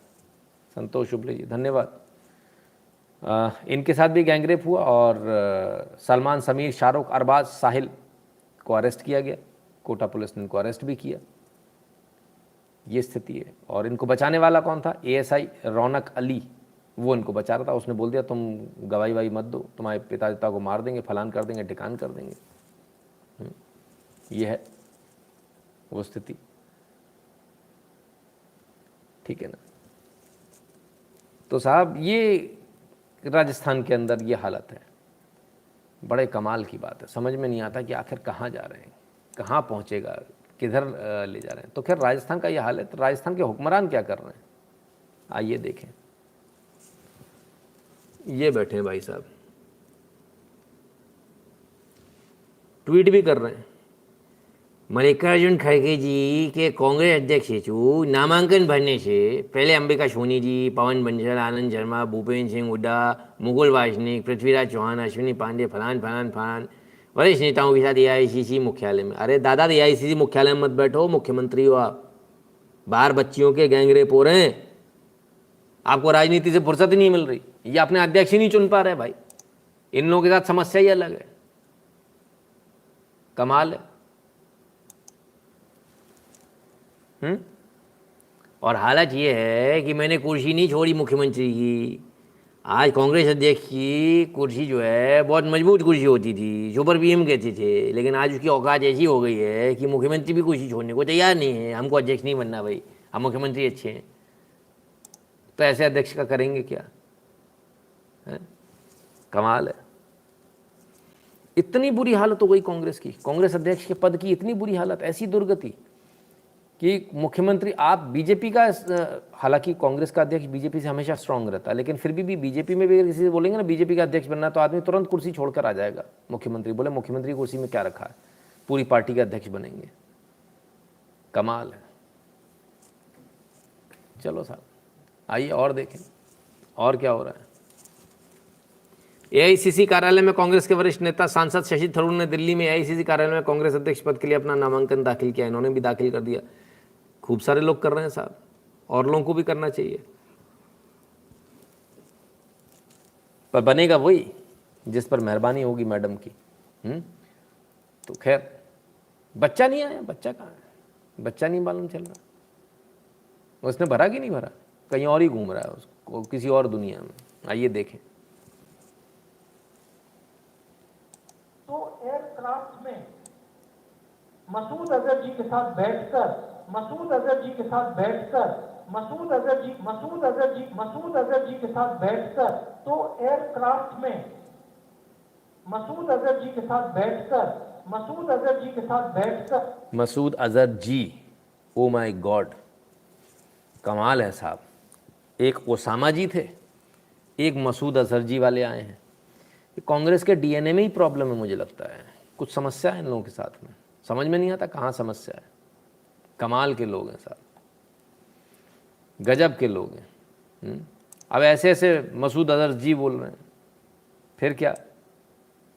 चलिए, तो कोई लोग तो कांग्रेसी कोई तो सच बोलेगा। एक ने सच बोला,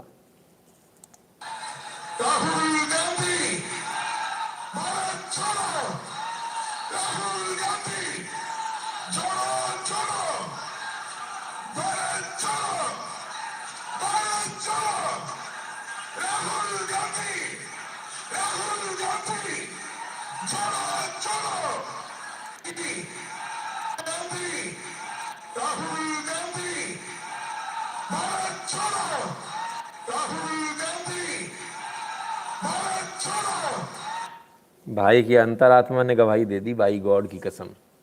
कोई एडिटिंग कोई डबिंग नहीं है सर इसमें, जो है एज इट इज़ है। अंतरात्मा बोल गई भाई की, बारह छोड़ो। अरे बाप रे बाप, वो ऐसे ऐसे बोलेंगे फलाने जी ढिकाने जी, तो क्या करे बेचारा आदमी। अंदर की अंतरात्मा कहीं तो जागेगी। खैर आइए और देखें ज़रा, और न्यूज़ देखें क्या हो रहा है भाई। बड़े साइन वाइन हो गए और पुलिस अंकल खड़ी भाई, क्या हो गया भाई? चस्पा लगा दिया भाई, सील कर दिया। ओहो हो, ताला भी डाल दिया दादा। चलो भाई, केरल एनआईए के अधिकारियों ने आज कोझिकोड में मीचंदा में पीएफआई के राज्य कार्यालय को सील कर दिया। तो राज्य कार्यालय पीएफआई का जो है सील कर दिया गया, उसको बंद कर दिया है पीएफआई के राज्य कार्यालय को। आपको मालूम है पीएफआई पर अभी बैन लगा था। तो कैसे सब कुछ सही हो जाएगा? असल प्रॉब्लम क्या है? वो लाल सलामी, वो नक्सली असल प्रॉब्लम है। Hindus celebrate Navratri, SFI displace डिफेस्ड nude picture of goddess Saraswati, controversial portrait of M.F. Hussain painted. The incident happened in Angadipuram polytechnic. Angadipuram polytechnic यानी कॉलेज के अंदर ये हुआ है। 30 सितंबर 2022 की न्यूज़ है सर, ठीक है। अंगाड़ीपुरम में ये हुआ है। एसएफआई ने, ये देखिए, आप पूजा करते हो ना दुर्गा की, लो भैया कर लो। देवी माँ की पूजा करते हो, लो करो। नवरात्रि में ये पेंट किया गया आपके लिए, एसएफआई ने किया है। क्या करेंगे आप?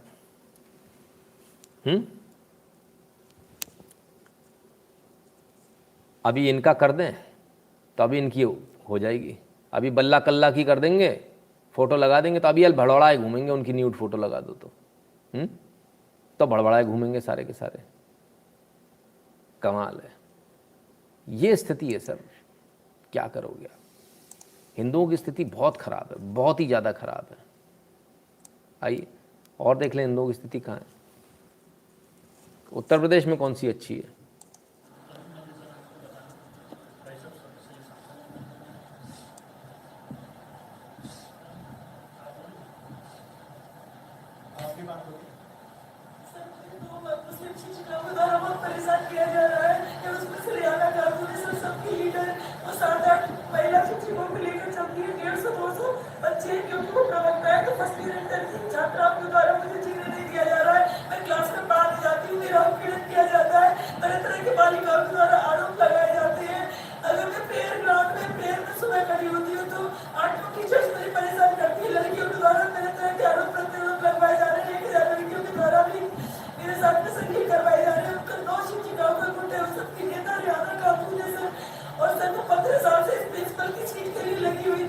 और वो कहती थी कि मैं तुझे कुर्सी पे बैठने नहीं दूंगी। आज तक 2 घंटे नारे लगवा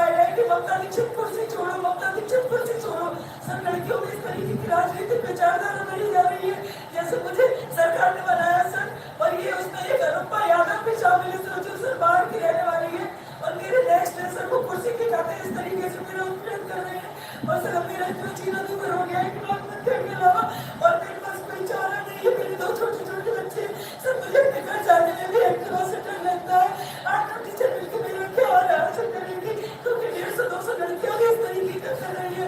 और सर सब समाज वाले मुस्लिम संप्रदाय की अधिकांश उनमें से, सर क्या मैं करूँ, मेरा नौकरी करना दूर हो गया है। सर मेरे छोटे छोटे बच्चे हैं, हस्बैंड की लिवर पेशेंट है, सर मैं क्या करूँ? मुझे समझ ये घटना कब से हो रही है आपके साथ? ये सर 1.5-2 साल से मेरे से लगातार हो रहा है। उससे मेरे कमीशन से प्रिंसिपल की डॉक्टर मधुबाला चौहान मैडम, तो ये उससे पहले से भी मेरे पैर उगाती थी कि ये ना कुर्सी डाल के इस तरीका को पीड़ित करो, ये रेजिग्नेशन करते हैं। और सर इसीलिए इस प्रकार की डेली गतिविधियां लड़कियों के द्वारा करवाई जा रही है। सर मेरे पास उसके प्रमाण भी मौजूद है। लड़कियों के द्वारा पहले साइन करा लेती है, खाली पेपर दे देती है कक्षा में और उसमें साइन कराती है, अपनी क्लास में जाती है जब, और सर उसमें बाद में है ना ये शिकायतें लिख लेती है मनगढ़ंत। और मेरे को डीएम साहब के यहाँ मुख्यमंत्री माननीय मुख्यमंत्री जी की, तो साहब ये स्थिति है। तो जॉय हैरिस इंटर कॉलेज की प्रिंसिपल हैं ममता दीक्षित। एक तो हिंदू है, ऊपर से दीक्षित ब्राह्मण है, तो कल कांड हो गया इनका, ठीक है ना। आगरा कैंट में है ये। 70% यहाँ मुस्लिम छात्राएं हैं, हिजाब और बुर्का पहनकर आती हैं। कुछ मुस्लिम टीचर इन प्रिंसिपल को हटाने का षड्यंत्र कर रही हैं और सरस्वती का चित्र लगा वो भी हटाने की बात हो रही, बोले ये हटाओ, तो इनको परेशान किया जा रहा है। तो इनका वीडियो जो है आज इन्होंने परेशान होकर ये वीडियो जारी किया। तो ये हमारा कर्तव्य है कि भाई हम दिखाएंगे तो सही, दुनिया को तो बताएंगे कि क्या चल रहा है। तो उम्मीद करेंगे कि उत्तर प्रदेश प्रशासन इसमें कुछ काम करे, हरकत में आए और कुछ जो इनकी व्यथा है उसको समझने का प्रयास करे, ठीक है। और कमेंट्स बंद हो गए यहाँ पर, चलिए। विकास सानी जी धन्यवाद भैया। ब्रजेश पांचाल जी धन्यवाद। खैर, तो ये स्थिति है साहब। यूट्यूब का भी कुछ क्या कहें, मतलब गजब है, जो कहें सो कम है। नहीं, कितने प्रयास करते हैं ये लोग भी। आइए आगे बढ़ते हैं। तो ये तो हो गई बात। अभी नवरात्रि चल रहा है, गरबा होगा, डांडिया होगा, उसके FM रेड FM है शायद 104 FM 104, वो आइडिया दे रहे हैं कैसे कैसे आपको लव जिहाद करना है, कैसे लड़कियों के नंबर लेने, कैसे लड़कियों से मिलने जाना है। सुनिए जरा, FM के ऊपर चल रहा है सर ये।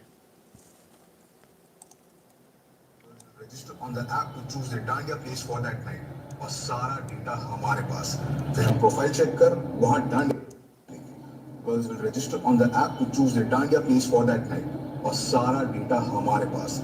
ऐप बनाओ, ऐप में रजिस्टर करेंगी लड़कियां कि उन्हें डांडिया खेलने जाना है, नियरेस्ट डांडिया कौन सी जगह हो रहा है बताएंगे और लड़कियों का सारा डेटा हमारे पास आ जाएगा। अब आगे सुनिए। फिर हम प्रोफाइल चेक कर वहाँ डांडिया खेलने पहुँच जाएंगे। फिर फाइल चेक करो, वहाँ डांडिया खेलने पहुँच जाएंगे जहाँ वो लड़की आई होगी। क्या सॉलिड आइडिया है जय भाई, बस एक प्रॉब्लम है। अब क्या प्रॉब्लम है अली? ऐप बनाएगा कौन? अपन तो सिविल वाले, इधर दिल से दिल का ब्रिज नहीं बन रहा है, ऐप कैसे बनाएंगे? मम्मी सही बोली थी, कंप्यूटर साइंस लेना चाहिए। We'll outsource अली, कभी तो दिमाग लगाया करो। You're an engineer for God's sake। Munna भाई देखी नहीं है क्या? अब इनका ऐप और डांडिया डेट कितना सक्सेसफुल हुआ ये तो अली के मम्मी जाने, बट आप प्यार में उम्मीद मत खोइएगा। 104 मिर्ची लव पर 2। तो चलिए साहब 104 तो ऐप बनाएंगे, डांडिया लव ये होगा, बहुत बढ़िया। ये सब कुछ चल रहा है सर, ठीक है, ये सब कुछ आपके यहाँ ही चल रहा है। कमाल है। अली बता रहा है, अली को बताया जा रहा है किस तरह से ये करना है, ऐप बनाना है। अली का ऐप सक्सेसफुल हुआ कि नहीं हुआ ना, वो आज ये बता रहा है कि सक्सेसफुल हुआ कि नहीं पता नहीं, पर आप अपना जो है मौज मस्ती कम मत कीजिए। तो ये धीरे धीरे करके आपके दिमाग में इसको भरा जा रहा है और इसको बिल्कुल नॉर्मल बनाते हैं। ये लोग बड़े इजीली बोल देते हैं, अरे तो क्या हो गया, न्यू नॉर्मल करके खड़ा कर देंगे इसको, है ना, it is new normal for them. तो हर बार ये हो रहा है आपके साथ, आपकी बच्चियों के साथ, आपको समझ में नहीं आ रहा, धीरे धीरे करके ये नॉर्मल हो जाएगा, फिर आपको लगेगा यार ये सब कुछ सही है, हमारे ही दिमाग में गड़बड़ है इसलिए हम लोग गलत सोचते हैं। आइए और देखते हैं और क्या चल रहा है। हिंदू महिला से संबंध बनाने पे मिलती है जन्नत, गर्भवती दलित महिला से मुस्लिम लड़कों ने किया गैंगरेप, लड़की गिड़गिड़ाई तो बोले हमारे समाज में सब चलता है। लीजिए साहब, कौन? Afzal Patel, Arbaz Khan, Prince Syed, driver Syed.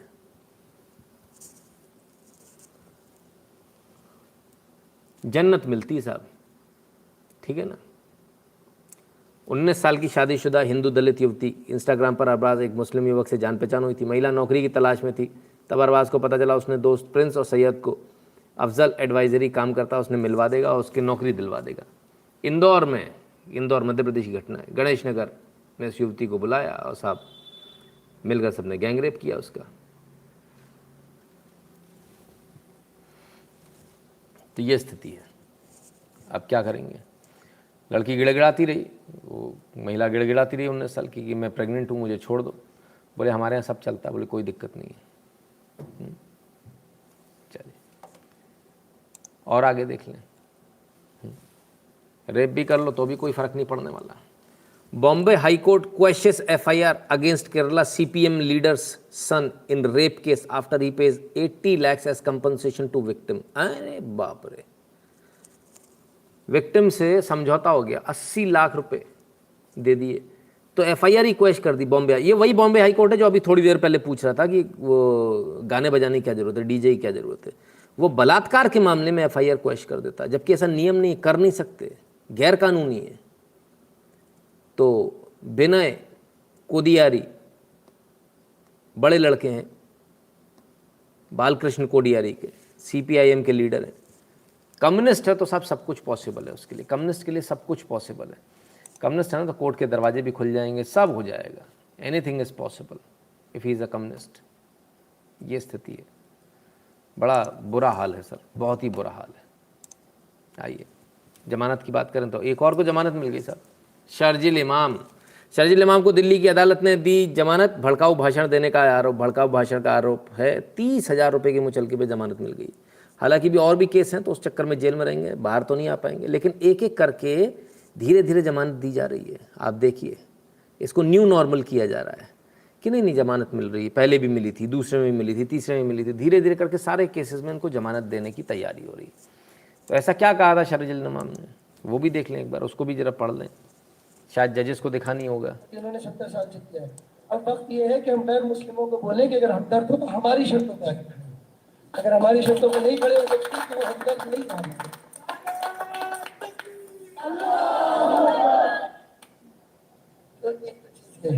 दूसरी मैंने बिहार में देखा, तो बिहार का एग्जाम्पल दूंगा। बिहार में बहुत सारी रैलियां हो चुकी हैं, हर रोज एक तो बड़ी रैली होती है। अब वो कन्हैया वाली रैली देखी थी, 5 लाख लोग थे उसमें रैली में। अब उसका मसला बस इतना सा, ये मैं पहले भी शायद अर्ज कर चुका हूँ, 5 लाख लोग हमारे पास हो ऑर्गेनाइज्ड तो हम हिंदुस्तान और नॉर्थ ईस्ट को परमानेंटली कट कर सकते हैं। परमानेंटली नहीं तो कम से कम 1 महीने के लिए तो कट कर ही सकते हैं। मतलब इतना मवाद डालो पटरियों पर, रोड पे, उनको हटाने में 1 महीना लगे, है कि नहीं? जाए एयरफोर्स से, असम को काटना हमारी जिम्मेदारी है। असम और इंडिया कट के अलग हो जाए, तभी ये हमारी बात सुने। असम में जो मुसलमानों का हाल है आपको पता है, सीए नाफिज हो चुका है, वहाँ डिटेंशन कैंप में लोग डाले जा रहे हैं, है ना। और वहाँ तो खैर कत्लेआम चल रहे हैं, 6-8 महीने पता चलेगा सारे बंगालियों को मार दिया गया, हिंदुओं का मुसलमान, ठीक है। तो अगर हमें असम की मदद करनी तो हमें असम का रास्ता बंद करना होगा फौज के लिए, समझ रहे हैं, फौज के लिए। और जितने भी जो भी यहाँ से सप्लाई जा रहा है बंद करो, और वो बंद कर सकते हैं। चिकन नेक्स्ट मुसलमानों का है, वो जो इलाका है मुस्लिम अक्सरियत है। कन्हैया जैसे नेता क्या करेंगे, जाके इनकलाब के नारे लगवाएंगे, इनकलाब के नारे लगवाएंगे, फोटो खिंचवाएंगे और चले आएंगे। क्या होंगे हमारे अवाम की, चेहरा होगा इनका, और उससे एक भी प्रोडक्टिव चीज नहीं निकली आज तक, एक भी प्रोडक्टिव चीज नहीं निकली आज तक। ये चीज याद रखें, कि अगर अवाम गुस्से में उस गुस्से का प्रोडक्टिव यूज करना, वो जिम्मेदारी है सियासतदान की, स्कॉलर की, सहाफी की, जो भी है, हम इसको प्रोडक्टिवली यूज कर पाए रादर देन वेस्ट करना फोटो सेशंस में। ठीक है।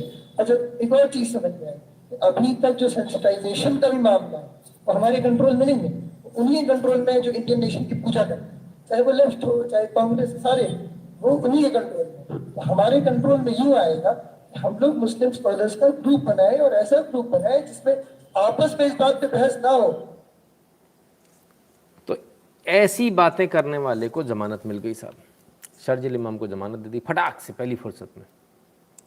और आपके डीजे बजाने में प्रतिबंध है कि डीजे की क्या ज़रूरत है, डीजे कौन बोल रहा है? गजब है साहब। लीजिए साहब, सरकारी पार्क है, पहले ऐसे आए बाबा, ऐसे लेटे, और थोड़े ही दिनों में टाइल वाइल बन के एकदम चकाचक लेट गए हैं। दरगाह बन गई साहब, दरगाह शरीफ हजरत सैयद पहलवान बाबा बिजली वाले, कमाल है। पालीवाल पार्क कमाल है भाई, आगरा में है पालीवाल पार्क।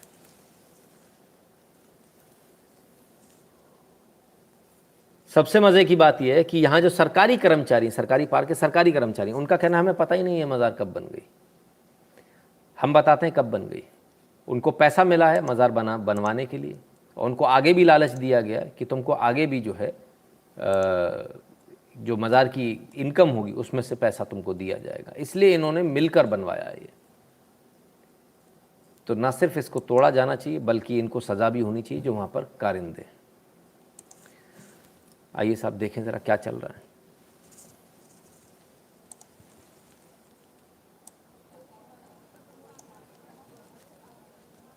बुलडोज़र चल गया भाई, ओहो।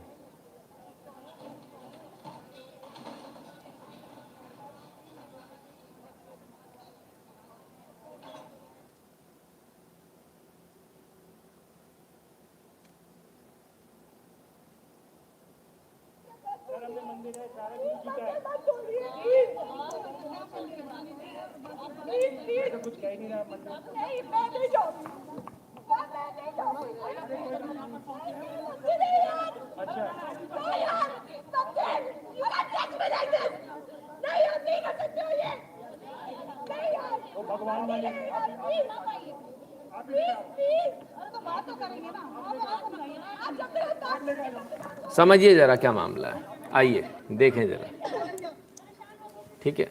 As the Noida Authority continues its anti-encroachment drive at Grand Omex housing colony located in Sector 93, resident protest. A resident is also seen sobbing as she requests demolition be stopped. कौन सी जगह? Grand Omaxe housing society sector 93 वाली, वही वो त्यागी वाली। तब तो ये सारे लोग खड़े हुए थे, तब तो सारे कह रहे थे इलीगल कंस्ट्रक्शन है, तोड़ो। तो इलीगल कंस्ट्रक्शन उसका तोड़ दिया, जांच बैठी, मालूम चला और भी लोगों के हैं, बाकियों के भी तोड़ दिए। बाकियों के तोड़े तो साहब रोना आ गया, सबके मत तोड़ो, मंदिर है मेरा वहाँ पे फलाना है, क्यों इलीगल जगह क्यों बनाया है? इलीगल जगह तो नहीं बनाना चाहिए। तो साहब ये स्थिति है, मतलब दूसरे का तोड़ो तो बहुत बढ़िया, और खुद गलत करके बैठे हैं तो कुछ नहीं। कमाल है साहब, गजब के लोग हैं। और भी जगह आए साहब, ओहो ओमेक्स की है तो तस्वीरें।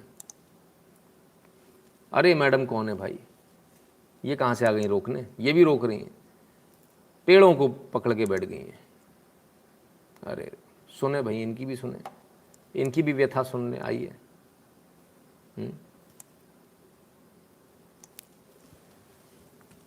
Noida demolition drive in Grand Omex Society. Action taken by breaking my house was done after a one-sided probe and the same is being now done to my trees. I will not let it happen.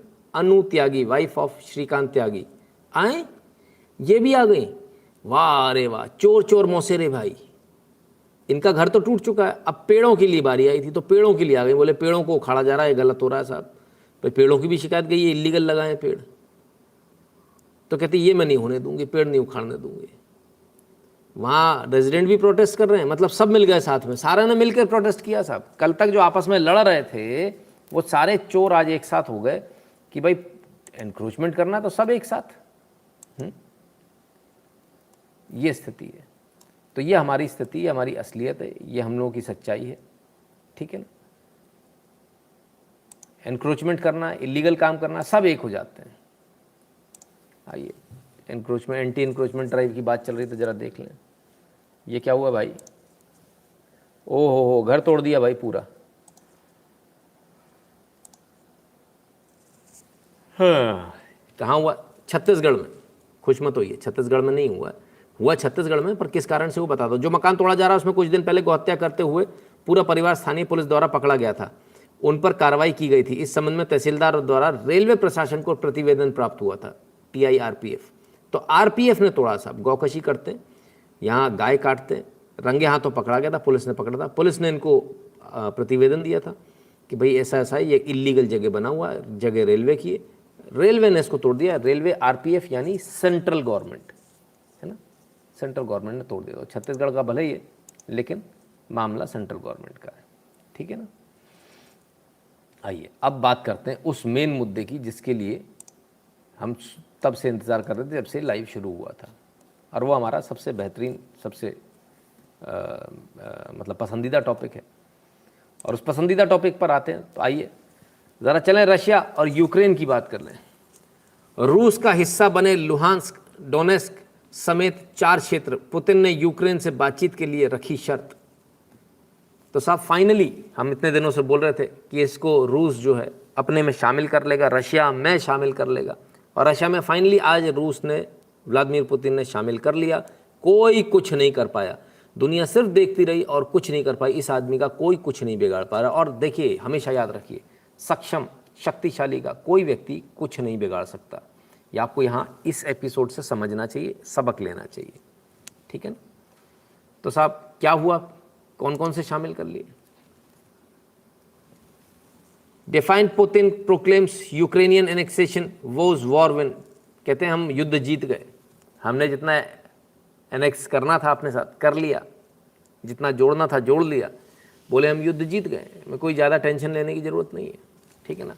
US condemn कर रहा है, NATO फलान कर रहा है, ढिकान कर रहा है, खूब सब चीज़ें हो रही हैं, ठीक है ना, तमाम तमाशेबाजी हो रही है, लेकिन कोई फ़ायदा नहीं। तो कौन कौन से इसके बाद हुआ क्या, ज़रा उसको भी देख लीजिए।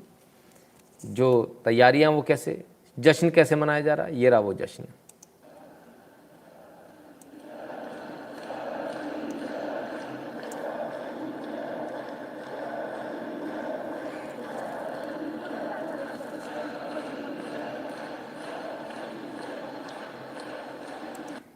एक मिनट, ये 4 लोग कौन है?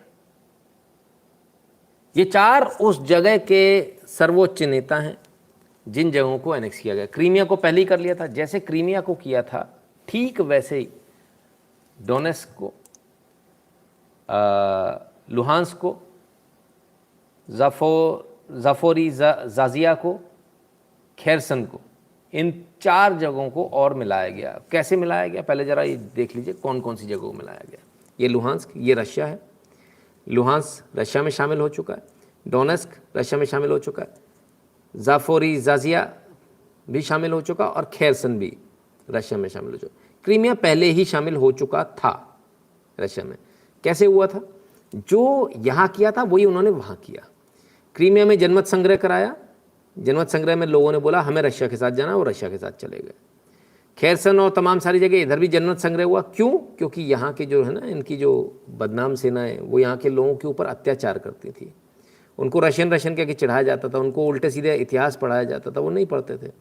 तो ये जो इलाके हैं, ये इलाके वापस जो है रशिया के पास चले गए हैं, और जनमत संग्रह के द्वारा गए। जनमत संग्रह कराया पुतिन ने बहुत समझदारी के साथ। उस जनमत संग्रह में लोगों ने वोटिंग करी, बाकायदा वोट हुआ, और वोटिंग के बाद में जो है ये सभी इलाके रशिया में चले गए। रशिया के थे पहले भी, अब वापस रशिया में चले गए। और ये सारे लोग जो साथ में सेलिब्रेट कर रहे हैं वो उन्हीं इलाकों के अध्यक्ष हैं, उन्हीं इलाकों के, जैसे अपने प्रोविंशियल अध्यक्ष होते हैं ना, अपने मुख्यमंत्री होते हैं, इस तरह के। Your fees sir, you are doing great work, thank you. Sunil Patel ji, बहुत बहुत धन्यवाद भैया। तो ये जो अभी आपने सेलिब्रेशन देखा, इसमें वो सभी लोग, वो सभी वहाँ के वो राष्ट्राध्यक्ष मौजूद।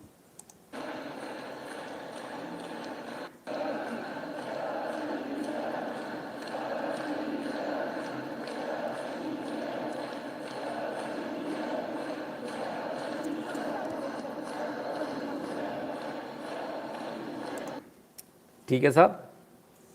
तो जनमत संग्रह कराया, जनमत संग्रह कराने के बाद वहाँ के जो सर्वोच्च नेता हैं वो भी साथ में, और उन्होंने सबने हाथ मिलाकर इस एनेक्सेशन को स्वीकृति दी, अपनी स्वीकृति प्रदान करी, और ये एनेक्सेशन हो गया। यानी ये सारे इलाके अब रशिया में मिल चुके हैं, क्लियर है।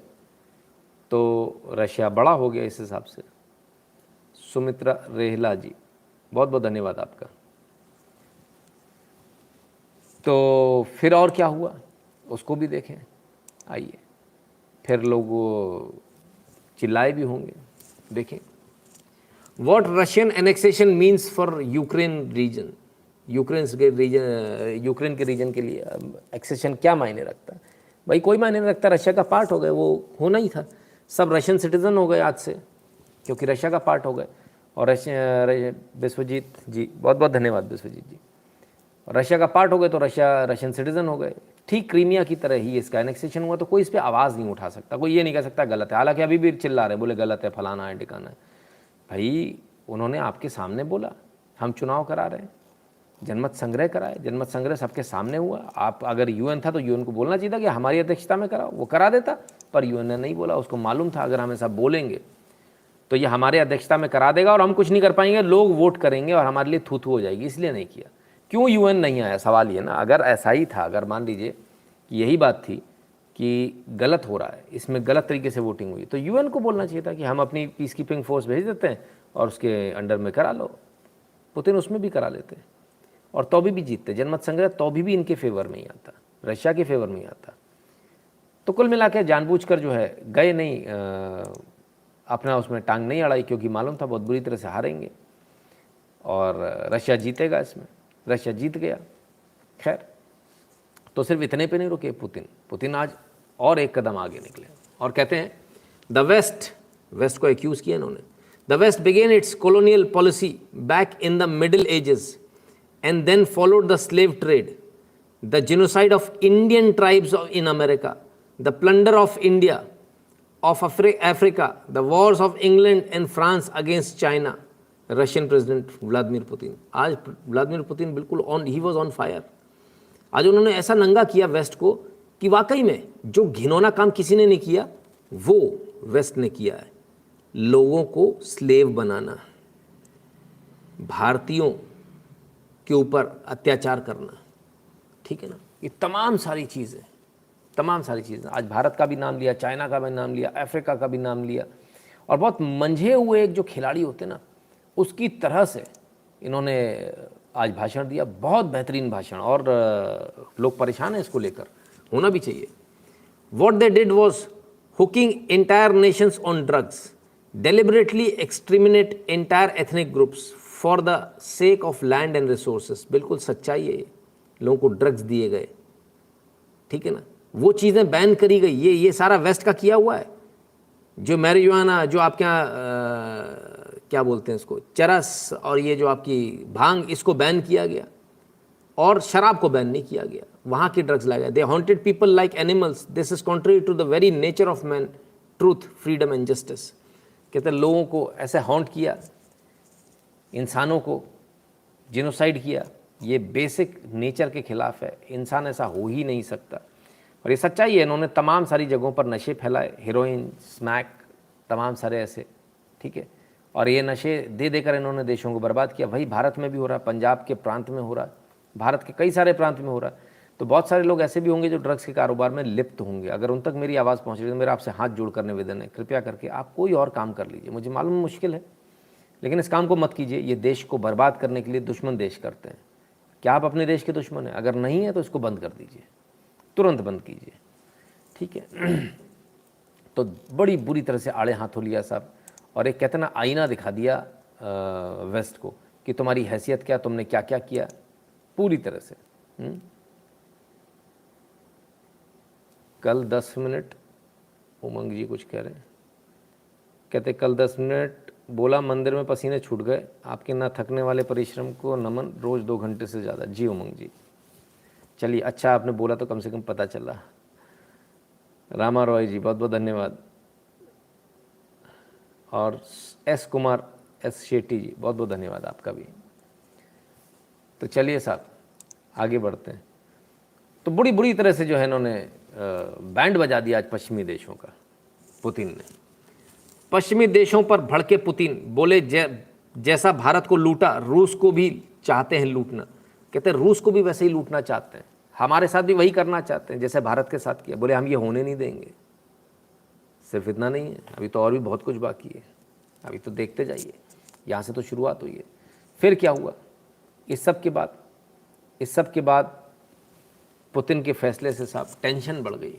पुतिन के फैसले से बड़ी टेंशन, रूसी नागरिकों को वीज़ा देने पर रोक लगाएगा यूरोपीय संघ। यूरोपियन यूनियन जो है रूसी नागरिकों को वीज़ा नहीं देगा। एक मिनट, वीज़ा नहीं देगा। अच्छा, तो इसका मतलब तो ये हुआ कि ये जो इलाका है, ये जिसे कल तक आप वेस्ट मान रहे थे, क्रीमिया, खेरसन, ये डोनेस्क, लुहांस्क, इन लोगों को अब आप वीज़ा नहीं दोगे हैं? इसका मतलब तो ये, क्योंकि इनके वीज़ा तो ख़त्म, इनके नए वीज़ा बनेंगे, इनके वीज़ा तो अब रशियन वीज़ा बनेंगे, तो नहीं दोगे आप वीज़ा। तो यार लोगों के ऊपर अत्याचार करोगे। कमाल के लोग हैं, क्या सोचते हैं, क्या बोलते हैं, भगवान ही मालिक है। खैर, तो अब कुछ बिगाड़ तो पा नहीं रहे हैं, तो वीज़ा नहीं देंगे, चिरकुट पने की जो बात है ना उस पर आ गए। लोगों को वीज़ा नहीं देंगे, फलान नहीं करेंगे। लड़ लो ना जाके, इतने ज़्यादा शौक है तो। लड़ने कोई तैयार नहीं। और भी ज़्यादा चिरकुट हरकत है, जब किसी से कुछ नहीं बिगड़ता तो क्या करता है वो, आपकी गाड़ी में स्क्रैच मार जाएगा। उस तरह की लो लेवल की हरकतें। रशियन पाइपलाइन लीक, रूसी गैस पाइपलाइनों में तोड़फोड़ किसने की, इसको लेकर गहराता जा रहा है विवाद। तो रूसी गैस पाइपलाइनें जाती हैं सब समुद्र के नीचे से जाती है, उनमें तोड़फोड़ की गई है और उनमें लीकेजेस उत्पन्न हो गए। तो किसने किया है, इसको लेकर जो है बड़ा विवाद हो गया है। रूस की नॉर्ड स्ट्रीम गैस पाइपलाइन में लीकेज, छेड़छाड़ की आशंका, किसने उड़ा दी यूरोप की लाइफलाइन। तो ये जो है यूरोप जाती है पूरी लाइफलाइन, ठीक है ना, यूरोप में इसका जाता है। अब इस बीच समुद्र में जो है इसमें लीकेजेस हो गए, बीच समुद्र में इसको लीकेज। और ये लीकेजेस कब हुए जानते हैं, ठीक सर्दियों से पहले, अभी, ठीक है। और ये किसने कराए, इस पर पूरा आरोप जो है यूक्रेन पर लगा रहा रशिया। रशिया का कहना है यूक्रेन ने किया, अमेरिका के दबाव में ये काम किया गया। अमेरिका का कहना है किसी भी हालत में यूरोप का सत्यानाश होना चाहिए, और यूरोप का सत्यानाश करने के लिए किसी भी हद तक वो जाने को तैयार है अमेरिका। और किसी भी हद तक जाने को जब तैयार है तो उसने छोटी जो हरकतें होती ना वो करने को मजबूर कर दिया है। क्या सिर्फ उनके खिलाफ नहीं सर, आपके खिलाफ भी छोटी छोटी हरकतें कभी कभी हो जाती हैं। आइए देखें, Indian based firm sanctioned by US for dealing in Iranian petroleum product. लो, भारत पे तो कुछ नहीं कर पा रहे। भारत की एक कंपनी, एक प्राइवेट कंपनी को बैन कर दिया। बोले तुम ईरान के पेट्रोलियम प्रोडक्ट में डील करते हो, ईरान पे हमने बैन लगा रखा है, इसलिए हम तुम पर बैन लगाते। बड़ी बुरी स्थिति है साहब, देशों से लड़ नहीं पाते, लोगों से लड़ने पे आ गए। चलिए और आगे देखें।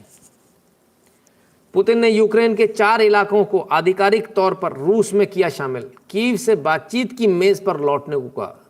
तो बाकायदा शामिल कर लिया वो तो ठीक है, लेकिन कीव से भी बोला, यानी यूक्रेन से भी कहा कि आप आइए बातचीत की मेज पर आइए। तो क्या बातचीत की मेज पर आ जाएंगे, क्या आ गए होंगे बातचीत की मेज पर, क्या अब मामला सुलझ जाएगा। अरे छोड़ो साहब, ऐसे कैसे। यूक्रेन को नेटो में शामिल करेंगे, जेलेंस्की का पुतिन पर पलटवार। बाइडन भी भड़के, रूसी कब्जे को बताया अवैध। तो साहब वो कह रहे हैं कि आइए टेबल पर बात कीजिए, वहाँ वो कहते हैं कि हम तो नेटो में शामिल होंगे, यूक्रेन को हम नेटो में शामिल करेंगे। और ऑलरेडी रशिया जो है इसको लेकर धमकी दे चुका, बोले नेटो में कोई शामिल नहीं होगा। इसी आधार पर इनको अलग किया गया था। रशिया के जो पार्ट थे, रशिया के ही पार्ट थे, ओरिजिनली रशियन कंट्री थी, तो इनको जो छोड़ा था उसने अपने इन देशों को, इन आज़ाद किया था, वो इसलिए किया था कि बफर रहे नेटो और रशिया के बीच। लेकिन अब ये बफर ख़त्म होता नज़र आ रहा है। तो क्या सिर्फ कहा या कर रहे हैं, आइए देखें। Ми робимо свій визначальний крок, підписуючи заявку України на вступ у пришвидшеному порядку в НАТО.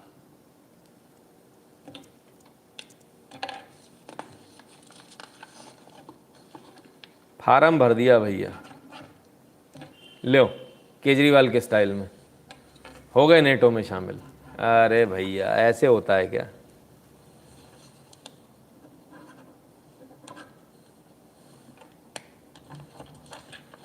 हो गई नौटंकी? पेपर दिखा दिए, ये देख लो पेपर, मेरे पास पूरे कागज हैं। मैं यूक्रेन का Ми केजरीवाल हूँ। робимо свій визначальний крок. ये बौना भाई, ये जो बौना है, ये सिर्फ वैसे ही बौना नहीं है। ये बौना जो है ना, देख रहे हो ना बौना, ये अच्छा कॉमेडियन तो है, लेकिन इस कॉमेडी में लंका लग जाएगी यूक्रेन की। Ми робимо क्या गजब की कॉमेडी सीरियल चल रहा है साहब। ले हमने साइन कर दिया, हम वहाँ शामिल हो गए, यहाँ शामिल हो गए, ऐसे थोड़ी होता है दादा, बहुत कुछ होता है इसके लिए, है ना। पूरी दुनिया मानवता का आधार है, अरबों नमन, इसमें कोई दो राय नहीं है। तो सब अपने अपने हिसाब से चीज़ों को डिफाइन करते हैं। खैर, तो इन्होंने तो साइन कर दिया, वो तो कहते हैं टेबल पे मेज पर आकर बात करो। तो लोगों का तो कहना है कि भाई रशिया में जो है पुतिन की लोकप्रियता कम होती जा रही है। आज पुतिन लोगों के सामने निकल कर आए और लोगों को उन्होंने संबोधित किया, और क्या हुआ ज़रा देखिए आप खुद। Команде на счет 3. 1, 2, 3. Ура! Ура! Ура! ये हुजूम पुतिन के समर्थन में आया, ये हुजूम रशिया के समर्थन में आया।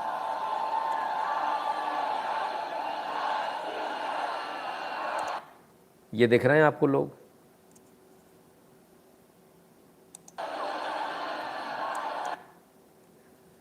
तो क्या कहते हैं? तो कहते हैं साहब कि हमारे पास में, हम वो कौम हैं जो लाखों लोगों को बलिदान कर सकते हैं, पर हम किसी के आगे सरेंडर नहीं करेंगे, झुकेंगे नहीं, हम वो कौम है।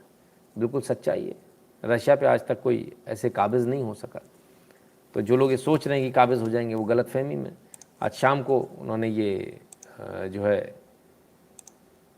भाषण दिया, जनता के बीच में गए, और अभूतपूर्व जो कहते हैं ना, उनको समर्थन अपनी जनता का मिला हुआ, अभूतपूर्व समर्थन।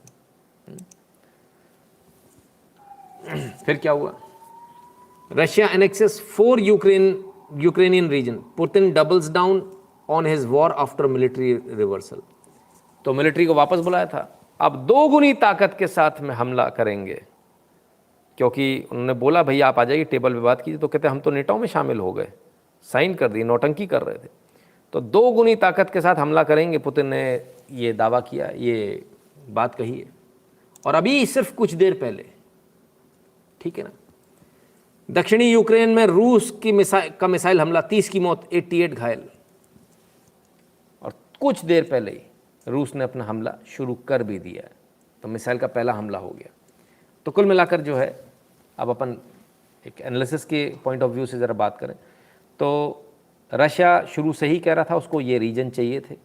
ये रीजन मिनरल्स रिच हैं, कई सारे इसमें चीज़ें, लिथियम भी है इसमें, तमाम सारी और भी चीज़ें, इसलिए उसको ये रीजन चाहिए थे।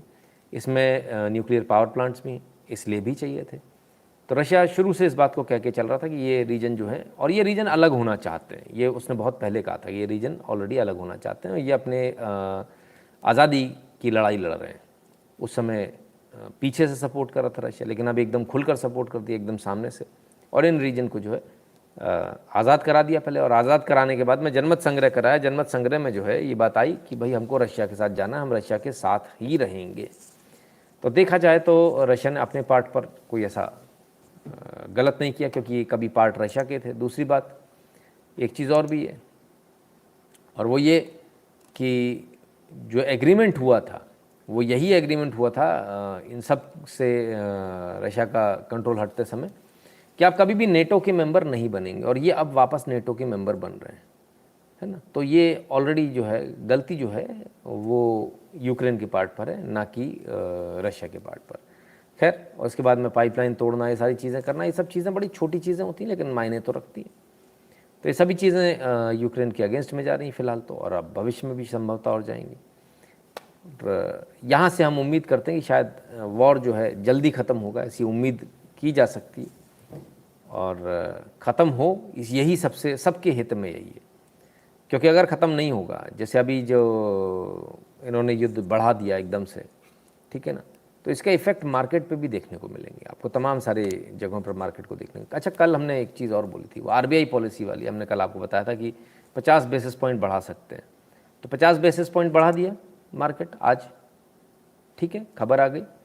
और हमने कहा था डॉलर गिरेगा, तो डॉलर भी गिरा आज, ठीक है। दोनों खबरें जो है सही साबित हुई। तो लगभग सभी खबरें यहाँ सही साबित होती हैं, जितनी भी आप देखते हो, जितना एनालिसिस आप देखते हो। भविष्य में भी और भी खबरें सही साबित होंगी। तो खैर, कुल मिलाकर यह है हमारा प्रयास है कि हम आप तक सही से सही खबर सबसे पहले से पहले पहुंचा सकें। यदि आप तक हमारे वीडियो पहुंच रहे हैं, आप वीडियो देखते हैं, तो इस QR कोड को स्कैन करके अपनी फ़ीस भरना बिल्कुल मत भूलिएगा। और 8770720196 पर गूगल पे, पेटीएम, फ़ोनपे के माध्यम से भी फीस भर सकते हैं। और भीम UPI एड्रेस है n.shukla@UPI, इस माध्यम से भी फीस भर सकते हैं, राइट। 2 यूट्यूब चैनल जो भारत के बाहर हैं उनके लिए patreon.com/नितिन शुक्ला, paypal.me/नितिन शुक्ला GWL, ये 2 ऑप्शन है, ठीक है। तो मित्रों, ये था आज का लाइव। उम्मीद करते हैं आपको आज का लाइव पसंद आया होगा, आपको आज का लाइव अच्छा लगा होगा। कुंवर दिग्विजय सिंह, रजत चौहान जी, आप दोनों का बहुत बहुत धन्यवाद।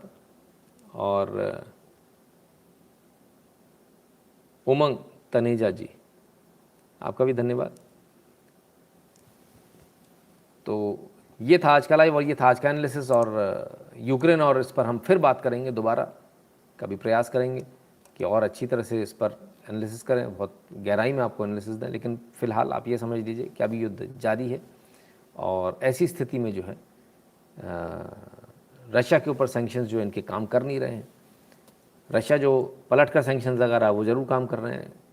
तमाम सारी चीज़ें हो रही हैं, चिढ़ कर लोग अब गैस पाइपलाइन तोड़ने पर आ गए, तो उससे भी कोई फ़र्क नहीं होने वाला है।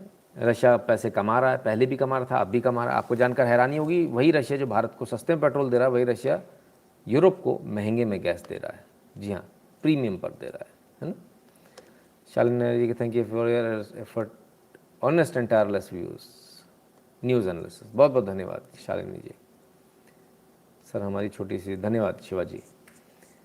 तो ये था मित्रों आज का लाइव। कल फिर मिलेंगे, बहुत सारी न्यूज़, बहुत सारे एनालिसिस। तब तक के लिए स्वस्थ रहिए, मस्त रहिए, अपना ख्याल रखिए और कल न्यूज़ देखिए। बहुत बहुत धन्यवाद।